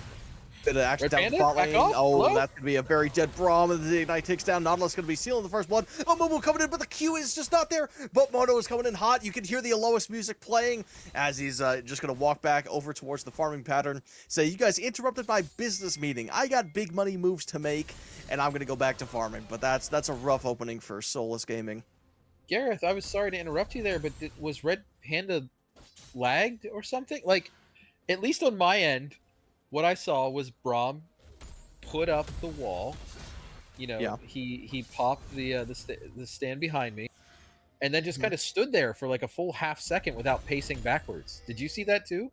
I think he could have lived if he was moving as soon as he popped his ability. I don't know. I don't know, chat. If you saw anything like that, please let me know what you guys saw on your end, because it may have differed from what I saw. Because I truly saw him just like pop it and then just chill for a second. I mean, listen, man, you know, much like you, I was distracted by the Mundo. You know, I'm not going to finish my sentence, but you know exactly what I'm saying. But, you know, Red Panda going to take a trip up to mid lane, going to cancel that Buckby back just a little bit. But at the end of the day, it's just not a crazy tempo interruption. So, I mean, we are going to see about a 1,000 gold lead here for Belmonts in the early game. And see, like right there, though, how Buckby just threw out the W just as a trade. That's very risky to do as Ziggs. Absolutely, you know, they don't know where Amumu is right now because he's not on any kind of vision and hasn't been recent. And that's the kind of thing you need to be communicating. Victor, you know, Lucifer saying to Jake, hey, buddy, Ziggs just used W. That's a 15-second cooldown. I need you here. And he was in proximity.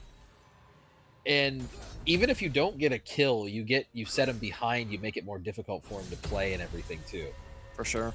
So we've seen now the proof of concept that Buckby will use that as a trading tool instead of purely an escape tool.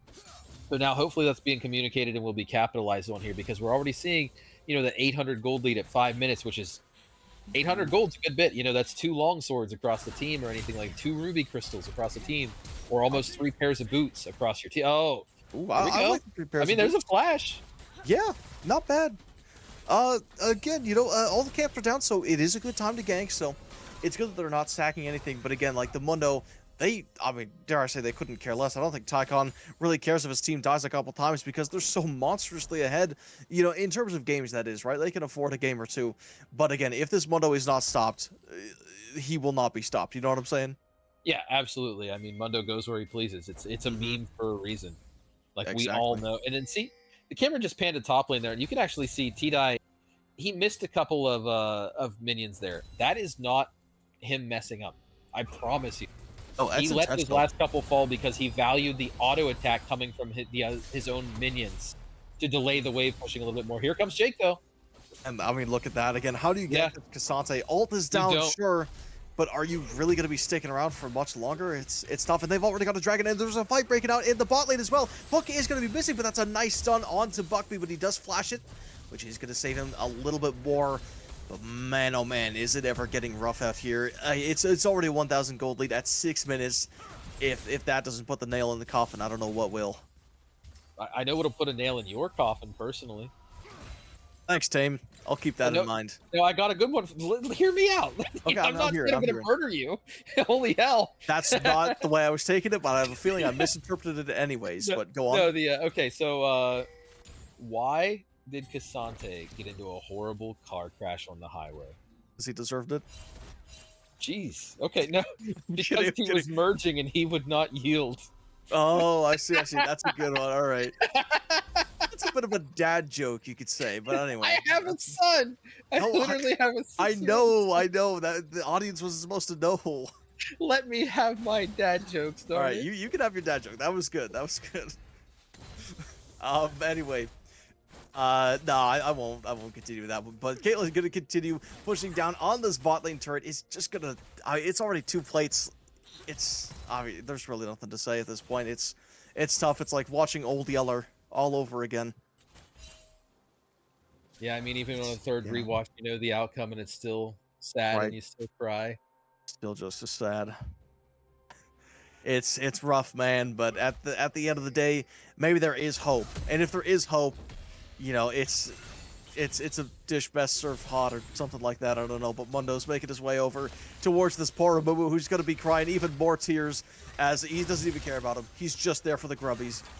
Unless Amumu's going to stay Jake, he's going to be popping. Wait just a moment. Stand United is going to be committed. Mundo's forced to flash away, but that's a nice Ziggs ult, and it is canceled by the Cassante. That's like a 5-minute cooldown for that ultimate at this point. It's a big investment. Not quite 5, but yeah. No, I know it's not quite 5. Boy. That's called a joke. I don't know if you've ever heard of those stuff. Never. Oh, but wait, whoa, a nice hook onto the Kaisa. He's going to find a lot of damage. Drop the Ignite as well. Now, Red Panda, are you lagging? Are you going to stand still? Or will you be bobbing and weaving like you should? He's fine. He's fine. But a big engage did not go their way. And now Caitlyn is still has most of their health. Can still commit a lot of these tools that they can. And with Amumu being back at base pretty much, actually, no, he's going to make their way over towards the bot side, but with the bot laners backing, there's really nothing there. Yeah, I actually just thought of there's a really easy way that SG could win this game. They could claim victory. DDoS? Yeah. No. Actually. I got you. Yeah. In the game, if Victor casts Hex Tech Ray, that's victory, and they can claim victory. They already have victory on their team. Okay. All right, that's also pretty good, but this combo from Cassante is also insanely good. Makes the shed flash away from the tower. All right, you take this next one. I would say that I'd be here all night, but SG has to win a game for me to be here all night. Dude. So let's go, SG. Let's go. Step up your game. Come on, that's guys. That's criminal, man. I don't... That there's got to be a penalty somewhere for saying all that. I'm not going to lie. But regardless, Cassante is going to continue moving forward. And, I mean, Tycon is going to show himself mid lane just for some poke damage. And Ziggs ulti going to be coming out, forcing the flash. Now, the bot laners are taking a trip off mid lane. They're going to try to stun the Mundo, but they're going to find out real soon that he just does not care. I don't know what to say. It's... I don't even think that Tycon... Wait a moment. Is this what they need? The bandage charge is going to land onto the Moto. That's going to be a nice curse to the side. Bobby Moto ult's going to be popped as well. But he's restunned, and that is the kill. Muerte getting 100% KP again. The double kill. He just doubled the team's kills in the span of 2 seconds. This guy has to be the chosen one. Yeah, I mean, right there, the gold gap is basically closed. They went from 1,500 to, 400 now. The gold gap is pretty much closed. And Shen did not have to commit Stand United there. Didn't have it. But, just the fact that they were able to win a fight without his team. And now it's going to be back up here in about 30-40 seconds. Yeah. And so that's actually available for the next fight, and there is nothing aside from Ace in the Hole on their side. So they still have Killer Instinct on the Kaisa. They still have the Glacial Fissure on the Braum. Now is when you guys need to be forcing a fight. You need to be using those tools that you still have. The GCCE does not. Please take advantage of this, guys. Oh, Muerte gonna find the Nautilus. Unfortunately, it's gonna get rooted up, but might actually get away as a cleaver does go wide with a headshot. Or assassinate could be available, but no, not quite gonna lead to anything. It's the frustrating misplaying of the dragon again there too. Remember how I just said they had all these tools that their team didn't? That is when you start pushing forward, because look, Stand United is available again. They could have actually utilized those tools, forced a fight, taken the dragon. Instead, they sort of like did that impotent backing off again, and now they're in that same situation for 3 games in a row. This, I mean, aside from the champions, Gareth, does this not look like an actual instant replay? However, no. I mean, we're seeing the fights break out right now. Jake is saved by that. Stand United unfortunately loses the smite battle. But unfortunately, the fight's over, and that's, I mean, we were talking about instant replays. I think this is an instant replay of map number 1, where IDK is trying to commit to these fights, but it's just to no avail. T-Dye is just able to ransack this top lane for free again. Yeah, he grabbed 2 plates up there, and he... The CS in the top lane, Gareth, it's 111 to 50. Right. I mean, it's dire right now. Right, it's just not look great, and at this point, T-Dye has accrued more plates than the China shop. Like, it's crazy what this guy has been able to do on these towers. That was my dad joke, by the way. I don't know. Yeah, no, that was a good one. Okay, that was actually more plates than the China shop is a good one. Yeah, I'm trying to keep mine league related. I'm assuming that we're in Runeterra, like narrating this stuff to people that and you don't think Runeterra has fine China plates when there's porcelain Amumu? You're right. No, they'd be like fine Ionian plates. Oh, okay. My bad. Listen, whatever, man. It is what it is. But the point is that at this point, SG, again, I said that they had to pay more attention to the top lane, and they're just not. They have left the top lane alone. They've left the jungler alone. Now this Mundo is basically at that Heartsteel already, and the second he gets that, I mean, his ganks won't get more potent, but his fights certainly will, and exponentially so. Yeah, I mean, right now, a good thing for them to do would be to look for a Curse of the Sad Mummy, probably around like the mid lane, get on the Caitlyn right now, because the time of the game to harass the Ziggs is gone. Part of that bot lane swap is that now the mid laners are so far off the map that they can both sort of like scale and farm, which, you know, Victor scales great. One of the best scaling mages in the game. A late game Chaos Storm is absolutely devastating. Oh yeah. But you're also putting Buckby down there on the Ziggs in the bot lane, far away from the action, able to just happily scale up and farm. He's down a little bit in CS, but I don't think he really cares. You know, he went Blackfire Torch. He's just chilling and hanging out on the Ziggs. And I think he's willing to play more of a supportive role in this game, which is honestly, mid lane can play that way. You can get away with it a lot of times. You don't always have to be a carry, especially when you have, you know, the T-Dyes and the Wolvens on your team. So unless you guys force something mid right now, let's see. I mean, they're certainly forcing some of the bot lane. Jake's taking so much damage from the cleaver. That's a big bomb, and that is going to be the kill. And unfortunately, a couple more ultis committed to the Chaos Storm. Not quite a late game Chaos Storm. Isn't going to find too much value, but Belmonts again, you know, Gareth, he had Amumu had enough to finish Leandri's in the bank too. He had enough. So, yeah, he just went back and you know, it's such a big item for him how quickly he went down there when he only had like the little like yard sale pieces instead of actually being able to. That sucks for Jake. That's a tough one, man. I really actually hate to see it. I thought you were setting up a dad joke. I'll be real, but no, it's in those more pertinent moments, like, you know, during downtime, sure, but like I actually do genuinely feel bad there. Oh, absolutely right. Yeah, I don't play a lot of jungle, but I can tell like this is a very, very tilting match for him because again, we you know, everyone has been saying that Jake is the carry for the team. Even in the promo video, they were saying that this guy is a monster. He has to be given space to do so, but he just can't. It's unfortunate. One thing I notice here with the fact that I'm privileged to be able to like see the chat and the game information and stuff is that every time a summoner spell is used, GCCE pings it like immediately. SG is not extending the same courtesy to their own team. That's actually pretty big like form of communication because then you can like track timers and everything.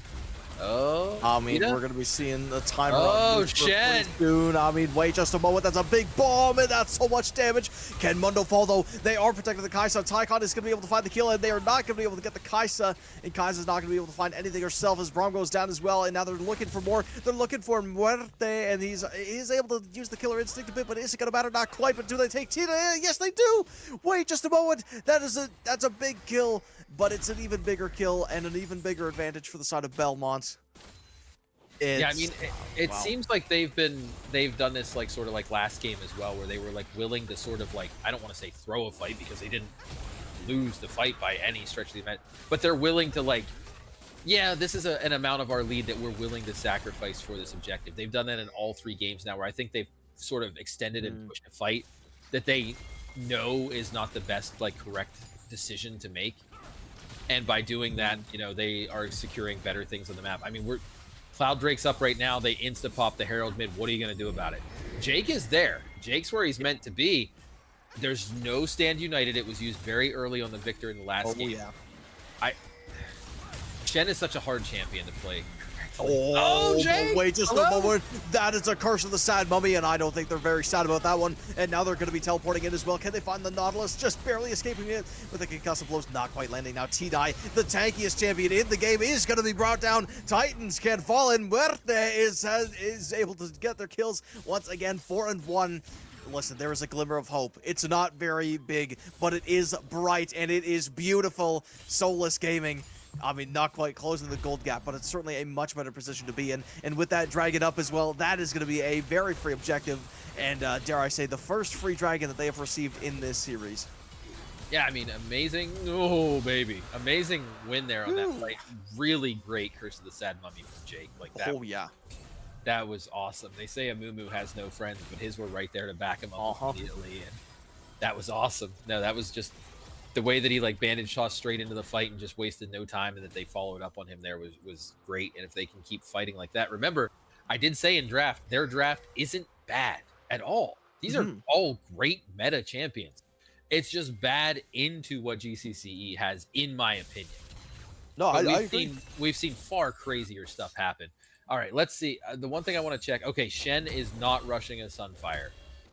Okay, that's good. You're looking to get that Titanic online. That's we're not that's losing the Boris this game. Right. But Victor down the tower, yeah. There goes the tower. And actually, you know what? We were talking about using League abilities in real life. We're actually going to play Riot Skin Designer for a little bit. If you were going to give a Mumu an animal skin, what would you call it? An animal skin? Ooh. Yeah, an animal skin, yeah. For a Mumu. I have a funny idea, but like... Is it cow related? No. I just thought it would be really funny if he was a giraffe, and when he bandage tossed, he just got like a really long neck that he stuck out. Ooh, I like that. And then like pulled himself with his giraffe neck over. Okay. See, I would go the route of a Moo, and he's just like a little cow guy. Yeah, that would be a good 4th of July skin. Yeah, you're so right.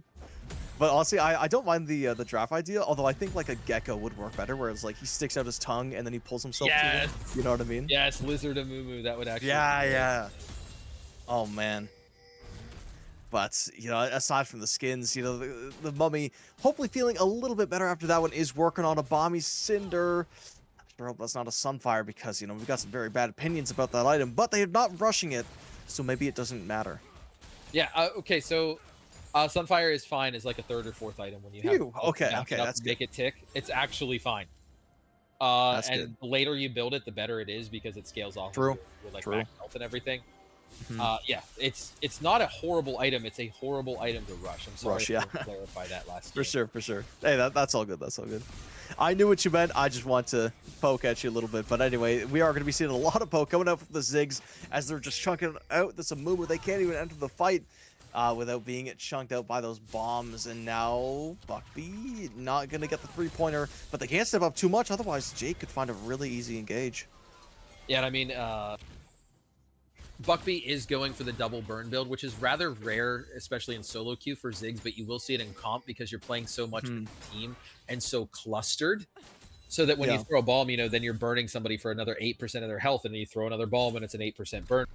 Obviously, SG isn't very tanky this game, so you're not thinking full burn items, but it brings so much more value when you're in this like coordinated, like structured play.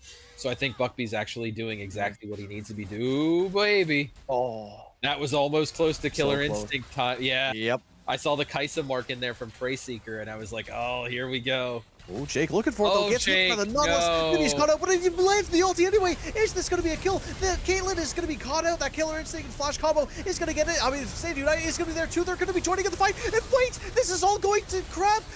Belmont, they've got nothing left. Tycon, the carry is going to be shut down. And now T-Dye is going to have to try to 4v1.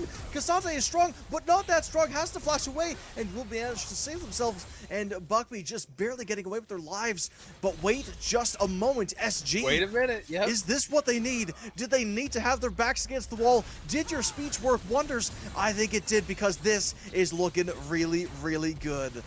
I mean, yeah, they're showing signs of life. They've closed that 4K gold lead. It's only 1,500 now. And I mean, Drake's going to be up in a minute. I think, I know it's not like an Einstein level take, but I think this next Drake is going to be game defining here, because That's an Einstein level take.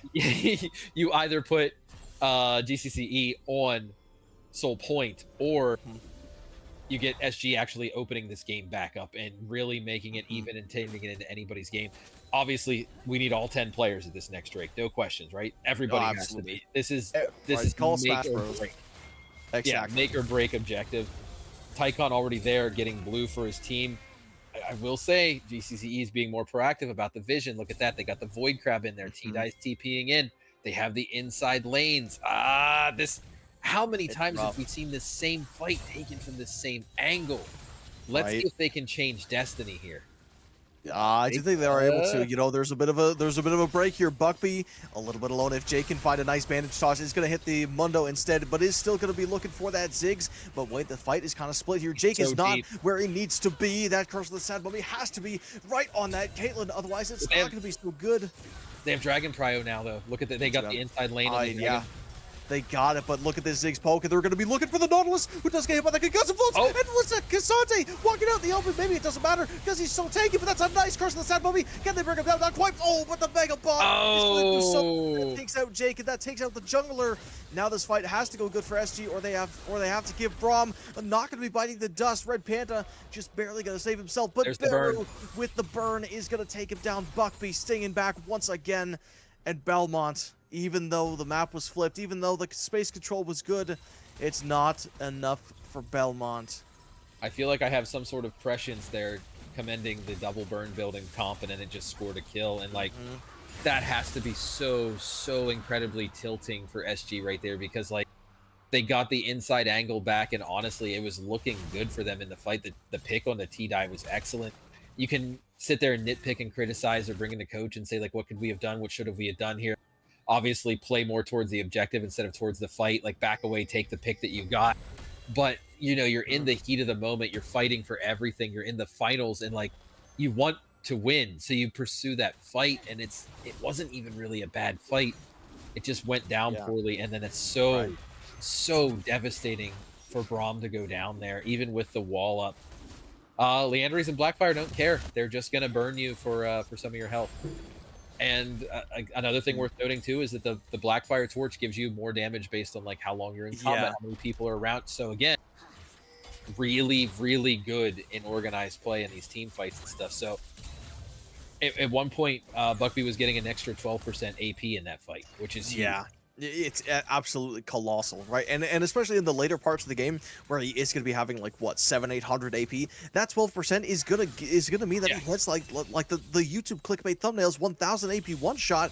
And with Kaisa not being the tankiest champion in the world, it's just going to be wraps, because unless she can Killer Instinct onto these carries, she just won't have any way to fight back, because Caitlyn has more range than you, Ziggs has more range than you, and Mundo, Cassante, and Nautilus have much more health than you. Speaking of Mundo, he's 2.5 items. So he is. And Cassante is very close to 3 items as well, and Buckby as well is pushing 3 items. Everybody really is on their side. Not that they're not on SG, but Shen is notably far behind. He's about ready to get Flame Horizon. He only has the Hydra and Boots right now. Mumu doesn't even have the 2nd item completed here. Jake, hello. And while Victor does have 2 items, he's not the halfway through. I will say, bright spot, Muerte does have the full 3 items. They really need to play around that. Yep, there we go. I don't want to say Muerte is blameless this series, but I don't think Muerte has lost them a game or lost them a lane, to be honest. Absolutely no. He's been very consistent. Again, even in these tougher lanes where maybe the advantage just hasn't been taken advantage of, to say the least. But again, a very good player, but we are looking at a potential fight here. Jake has to stay unnoted, but they're just warding this so much. They know he's there, and he is going to be able to find the bandage. Doesn't matter. Is it going to be a curse of the sad mummy off the bat? Not quite, but Tychon to the back line is going to be finding so much damage. Nonetheless, bites the dust, and now IDK is going to be the main focus as the Caitlyn is free hitting. That's going to be a fully stacked lethal tempo. Is going to be the headshot as well. Is not going to find any more kills. But Mundo, oh my goodness, what a bomb. It's going to be going on to just a couple, but wait just a moment. Belmonts maybe kind of fumbling that fight. I feel like they could have had a stronger push back, but regardless, SG not losing any members. That is absolutely massive for them. Yeah, I mean, Baron is up. They could. Oh my goodness, that's the curse! Jake! That's the curse of the Sand Mummy! And there we go! Muerte goes huge! Mucho grande! There we go, once again, weaving away at this Mono. It doesn't even matter. Jake gets the kill. Shen gets the kill. They are back in this game. Buckby sent running for the hills as the Nautilus just has to stand there and watch as the tower is not going to fall actually online, but the Baron certainly will. Yeah, I mean, that's got to be free Baron for them right there. I mean, I will say, be careful of the Buckby. He's going to make their Baron take is not that fast. The health bars are very low, and they are coming. Guys, please be careful. Do not make this like a don't be careful of the ages. Yeah. Push your advantage. Take what you can. No, I mean take it, but get out of there ASAP. Yeah. They are going to take your very, very wise advice, but Buckby looking for more. Has a nice ball, but it is going to miss the Kaisa. They just barely get away. You just got to know that they're smiling ear to ear from that. You just got to know that the team comms are back in business. You just got to know that everyone is now playing with each other again. This is so where it's at. Crazy, Gareth, that they had full vision of the Amumu, and yet still it happened. Like he didn't even need to use Curse of the Sad Mummy. He actually used that on the second fight. I don't know if GCCE didn't track that or just didn't communicate it. They seemed like they didn't know that he still had his ult after that first engage. And it's 20 seconds to Drake. It's soul point for GCCE here. A Cloud Soul. Remember how I told you about the Mordekaiser in the first game?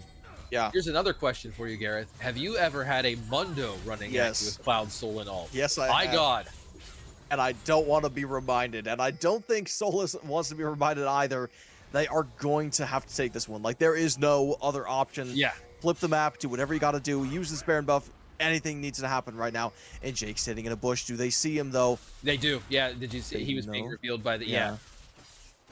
But yeah, I mean, the thing is that's tough about this for SG is that it's so favorable for them to be in lanes right now and pushing, but they... Like, the Drake, obviously, they bought insurance, is what I'm trying to say. Sorry, I got tripped up on my own words. Like, SG doesn't have that insurance. They're losing their Baron right now to take this Drake, which is sadly going to reset for them. Jake is about half. Uh-oh. I mean, IDK looking for a stand united play here. This could be the answer that they need. Caitlyn ulti is going to be blocked by Red Panda, the GOAT.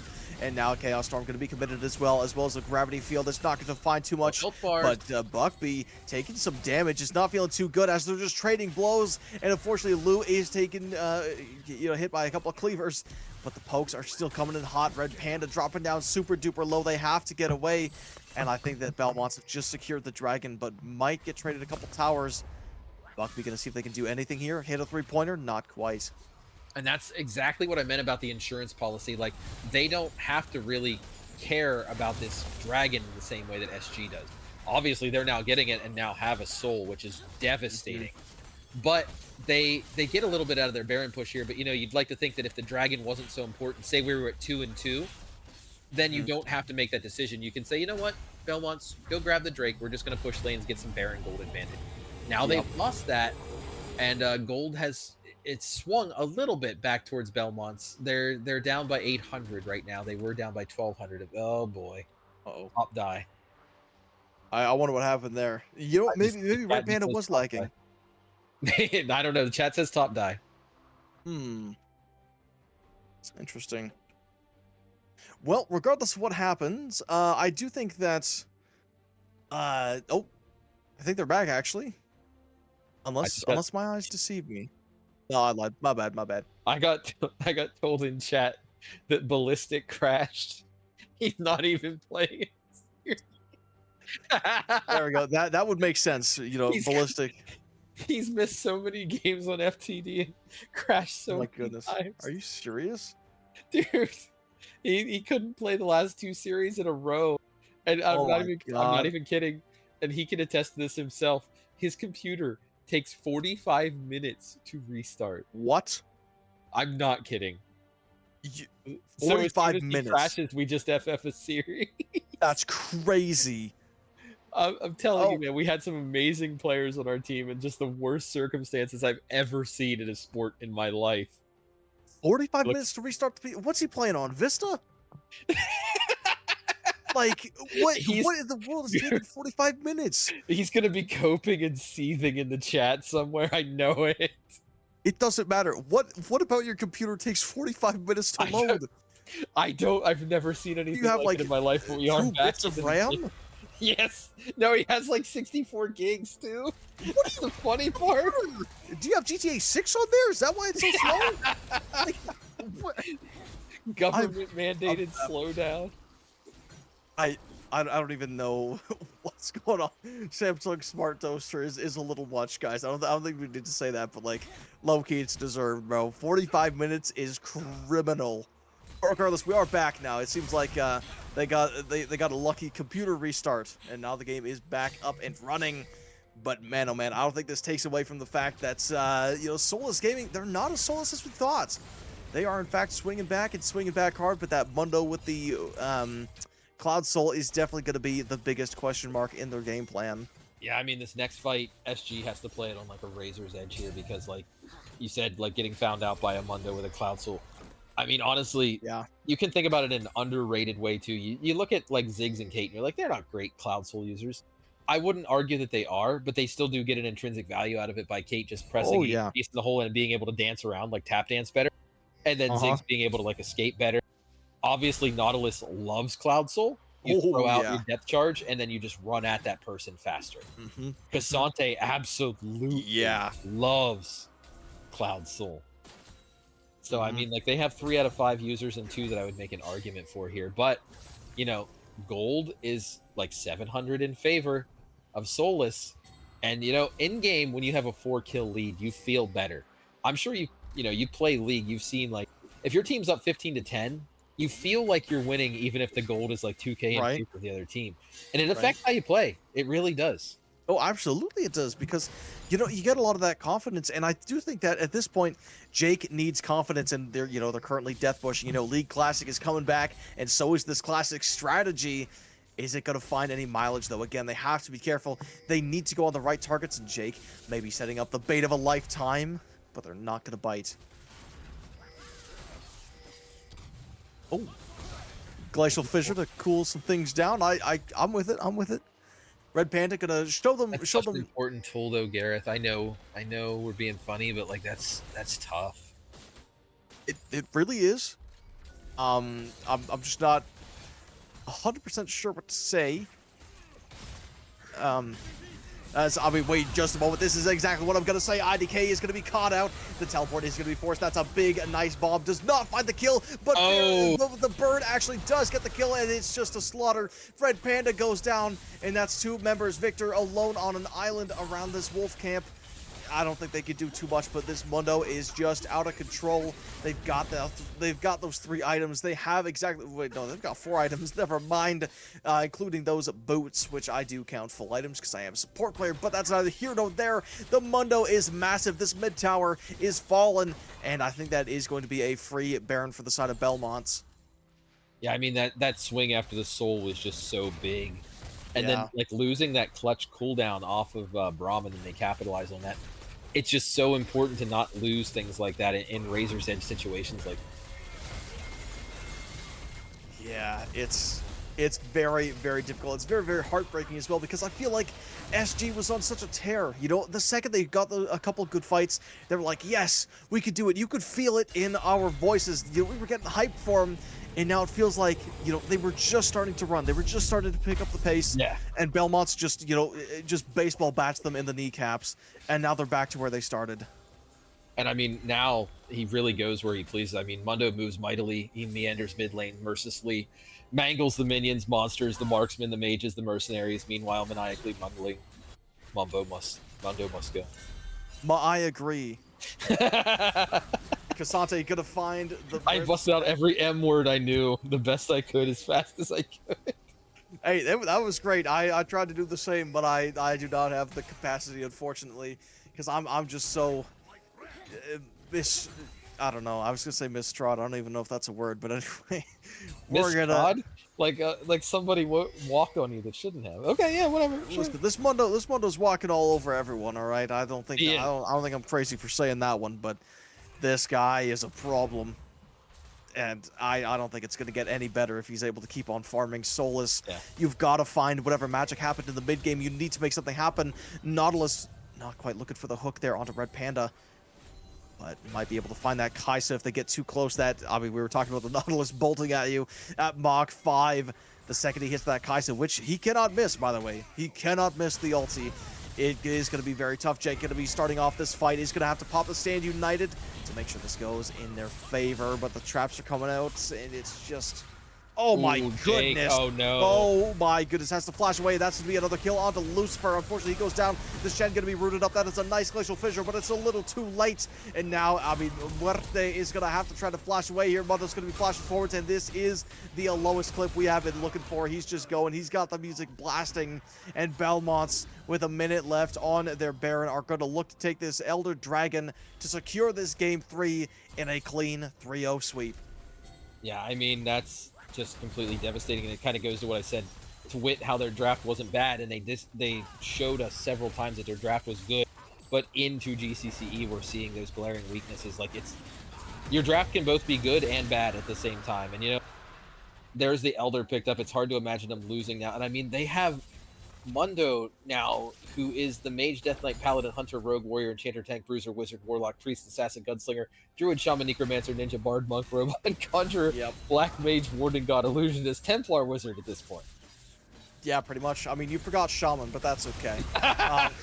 Yeah, I forgot something, bro. Yeah, I mean, it's hard, man. It's hard when you have so much on your mind, but Mundo, he's just got those fat checks on his mind, and as he's pushing down these towers with his best friends, I do think he's going to be getting those checks. And with the Elder Dragon buff, I mean, the Baron's gone now, but at this point, it still feels like they have it. All they've got to do is just poke and prod, which Ziggs is happy to do, and that is going to be no. I mean, Red Panda, the burn, burn is too much, and it's just a double kill. It's double kills all around, and no towers to have. It's a nice taunt from the Shen, but it's just not enough. And there they go. Kaisa going to dive in to try to get theirs, but it's just not going to happen. Lou able to get a shutdown, but it's just too late. And Belmonts have crushed David once again. You know, it's like David versus Goliath. And it turns out that David does not win. He tried to go for the eyes, and he had some nice shots, but it just didn't matter. The Titan, the big oiled men of Mundo and Cassante, which is too much to handle. I mean, yeah, absolutely. Congratulations to Belmonts on a clean 3-0 in finals. Again, the league fan in me doesn't like to see it, but you know, the way they played was completely deserving of the 3-0, and that's going to be a championship. Surprises. Oh yeah, for them, it's going to be great. Like, I'm proud of these guys. They played a really good season. They had a kind of interesting road through playoffs and clutched it straight through, and won. And I mean, if we're looking at the last game, I mean, we're going to pull the stats here. The MVP of the game once again is Buckby. I mean, 47,000 damage, didn't die. 14 KDA, 14 out of 17 KP, insane vision score, 2K gold gap individually in the middle. Like, what? It's Like, absolutely crazy what this guy can do on multiple champions, mind you. I don't believe they got the MVP for our game number 1, but I mean, like, come on, how could you ever outclass no, not Tie-Dye, my goodness, T-Dye's Yone, like that was, or no, not the Yone, apologies, the Mbessa, but definitely on the Aurora and the Ziggs, absolutely deserving of the MVP, and I think I'm just gonna have to give him the MVP of the series award. yeah, I mean, you take it 2 out of the 3 games, and you're a Right. dominant force even in the game where you're not the MVP. And honestly, I believe Buckby, looking at a lot of the stats, like you pull up the Ember stat site, Buckby's definitely Yeah, first All Pro mid, probably arguably MVP of the entire league. So, for sure. well deserved and showing up in this final series, which is a little bit melancholy. I wanted to share, Gareth, because like Buckby has stated that they're graduating from IBSG. They're not What? going to be back. Yeah, they're They're actually gonna be done? moving on. Yeah, so this is Buckby's last ever ostensibly Wow. game in IBSG. So to close it out with a Well, championship has to feel great. I'd love to get some words from some of them if we could. I'm wondering oh, absolutely. if any of them are willing to come in here or anything like that. We'll have to get with production here and see like we could or should pull. I can send one of them a message, maybe get a post game Hmm. interview, see if we can get Buckby in here in particular.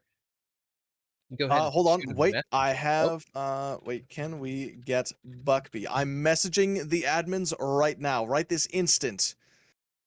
Um okay.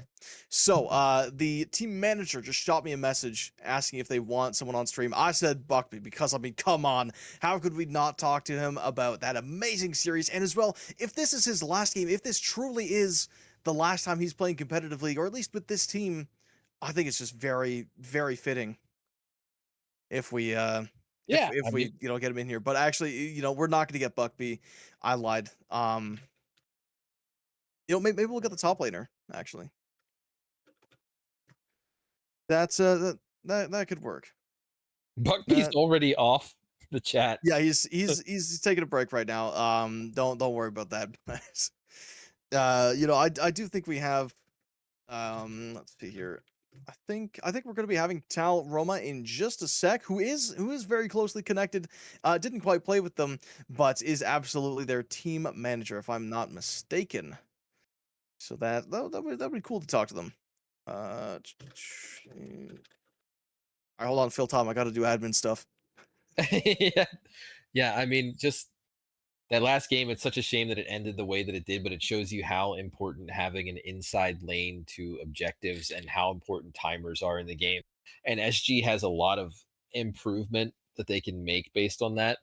I don't think any of them are bad individually as players. I think a lot of them can improve and should stick around. Sure. SG, if you guys are listening and watching, which I hope and pray that you are, please stick around. Hmm. Please come back. You've been an awesome team to have. I don't think anybody's had any personal problems with any SG players. So like, Absolutely. please come back to the league, guys. Play again.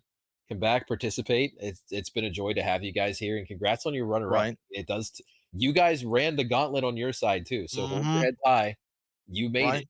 You couldn't quite close it, but you did make it. So GG's to Absolutely. Soulless Gaming. Thank you And guys. And you know what? There was something to be said because, competitive league is not all sunshine and rainbows. And one of the things that I think that, sets Soulless Gaming aside from, quite a lot of other teams here is that all of these guys have been friends for many years. If there's anyone, literally anyone that can bounce back from like a devastating loss like this, it is them. They've gone through it together. They've had so many rough nights. They've had so many good days, so many laughs, so many tears, so much blood poured into this game and passion that if they are able to come back again, I will be welcoming with I will be welcoming them with open arms. My sincerest apologies, but I think we do have Tal Roma on the microphone with us, and Tal, how about you give us a bit of an introduction? Hey everybody, Tauroma. I'm the GCCE org owner. This is me, and I also played for All Smite. There we go. And I mean, man, oh man, like you are looking absolutely phenomenal in that one. I can see your rep cam there. You look absolutely phenomenal. And all I gotta ask is, what was the history of Belmonts? How did you assemble this Avengers level team? So we had last played T-Dye and Buckby. Get messages. The whole team wants to get pulled in. I mean, well, you know what? Well, I think we could make that happen. I'll Just tell him make to sure. go to general. Yeah, just Yeah, make sure that. let's get this one. Let's clear this with Talroma real quick. Like, let's You're let right. him. You're right. Let's let him Um, hear him out. Then we can have a party. Sure. Okay, so last split we had Hyrulean Heroes, which made the finals in Ember, which that is the roster that had T-Dye and Buckbee on it. It had Ballistic, ADC, Flock support, and Kagran jungle. All familiar names that we've seen almost, except for Flock. We didn't see in Ember this time around. Beta Mana, she played. They played on, I believe it was FTD last split in Ember, but they also played on GCC Twin Dragons in Titan Gladiator. So generally, with people that are already in org, they get kind of like a day 2 tryouts. So every player on the teams still has to do their tryouts. They show up, do their tryouts, still perform, and you see the roster that we have come back. Wolven was kind of picked up after his run in BOL was completed. He was playing on TD Chrono Break. I believe they were playing with Helium Bamboo support, Hoodie Man top. I don't remember the rest of the roster, but they were playing there. Then I saw he was looking for a team. We were looking for a sub at the time, and then it just kind of worked out where he became the starting AD carry for Belmonts. And did I miss anybody? Oh yeah, then Tycon came with Beta Mana. They were just like really good friends, and that's kind of how that came about. For sure. And man, oh man, one question I do want to ask is, of course, obviously Buckbee, a phenomenal player, the winner of this this entire tournament's MVP prize. I've been told that this is their last game. They're graduating, so I mean, obviously, it's a huge blow to the team. What's it going to be like without Buckbee? Like, is it actually going to be the same? Is Belmont's going to close down? Because without Buckbee, he's the B in Belmonts. He's the best guy on the team. He's absolutely phenomenal. What's it going to be like trying to get a new mid laner? So Buckbee ranked out, so did T-Dye. Oh, okay. And I have a 3-split rule, and Beta is at their 3-split rule as well. So sure, Belmonts is gonna possibly look very different. We do have Tycon and Wolven returning for tryouts, so we might see some familiar faces, but at least 3/5 of Belmonts will change. For sure. And the question personally is, are T-Dye and Buckbee going to stick together in the Plat League? Like, have they stated anything like that? I'm deadly curious.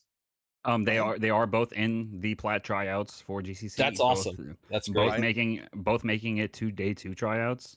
So phenomenal. All right, well, I think I think it's time we drag in the man of the hour. Give me 1 second here. We are going to get him in very, very soon. But Mr. Buckbee, obviously, easily one of the best players that we have seen in this tournament. But here he is, the man, the myth, the legend, the mid laner of Belmonts, Mr. Buckbee. How are you feeling after that absolutely dominant showcase? And don't just say good, right? Give us a nice answer here. Feel good because I made it here last split, and I couldn't get it done. We got me and T-Dye specifically got reverse swept, and it feels really good to get the 3-0. Although my AD did steal my Penta game too. See, yeah, we called it out. I called that out for you. Don't it worry. was called immediately, and Wolven was shamed. Or was it Wolven or T-Dye? It was Wolven. It was Wolven. Yeah, I was gonna say Wolven was immediately shamed live on air. Yeah, so I gave him you a guys yellow want to watch it back. It was called out egregiously. Yep. But call outs aside, Buckbee, again, you did a phenomenal job here, and I do want to ask, actually, when in that game number 3, when it seemed like Soulless Gaming had a bit of a comeback, did you start getting flashbacks of last split and getting reverse swept?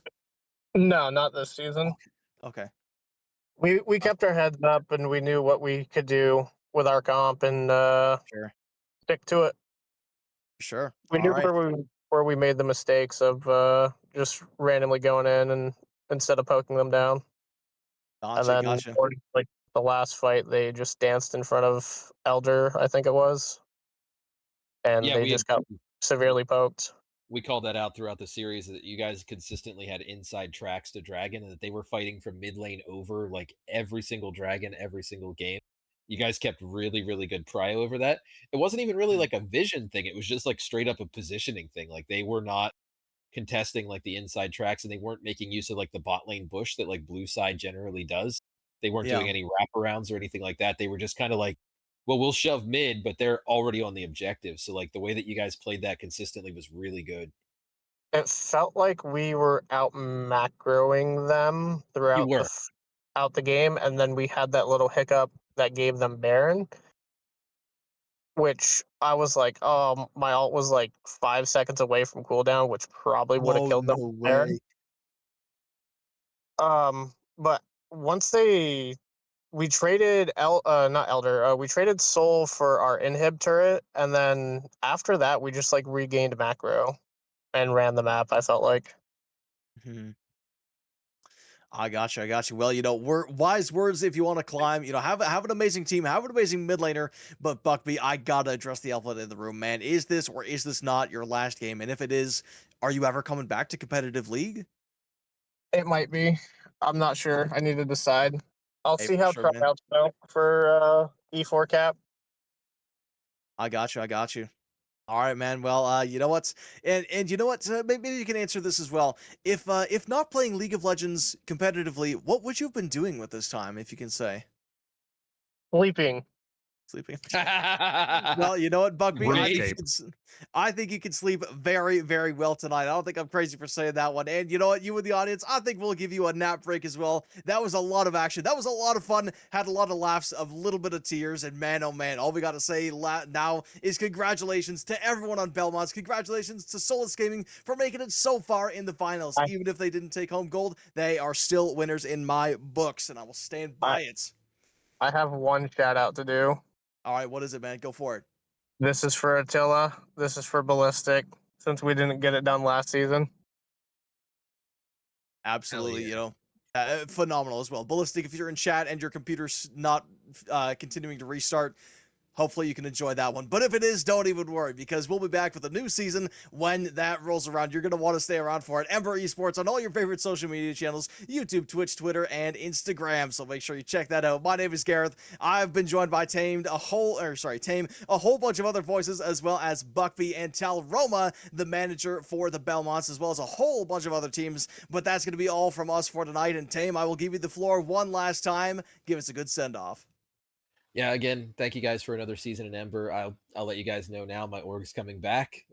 We can't wait to play again. We love this league. We love this community. Love even the trash talk along the way. It's been great to be here with everybody. And same as Buckby there too. I did want to give a personal shout out to my buddy Attila. He passed away a couple months ago and probably would have been in this split with us one way or another.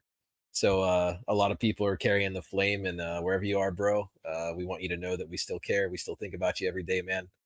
Otherwise, please, everybody keep coming and playing in Ember. We're going to have, I know I've talked to Maj a little bit. We're going to have some rule revisions, clarify some stuff, improve the league, keep the community at the forefront, and you guys help shape what the league will become. So thank you so, so much, everybody. If I'm not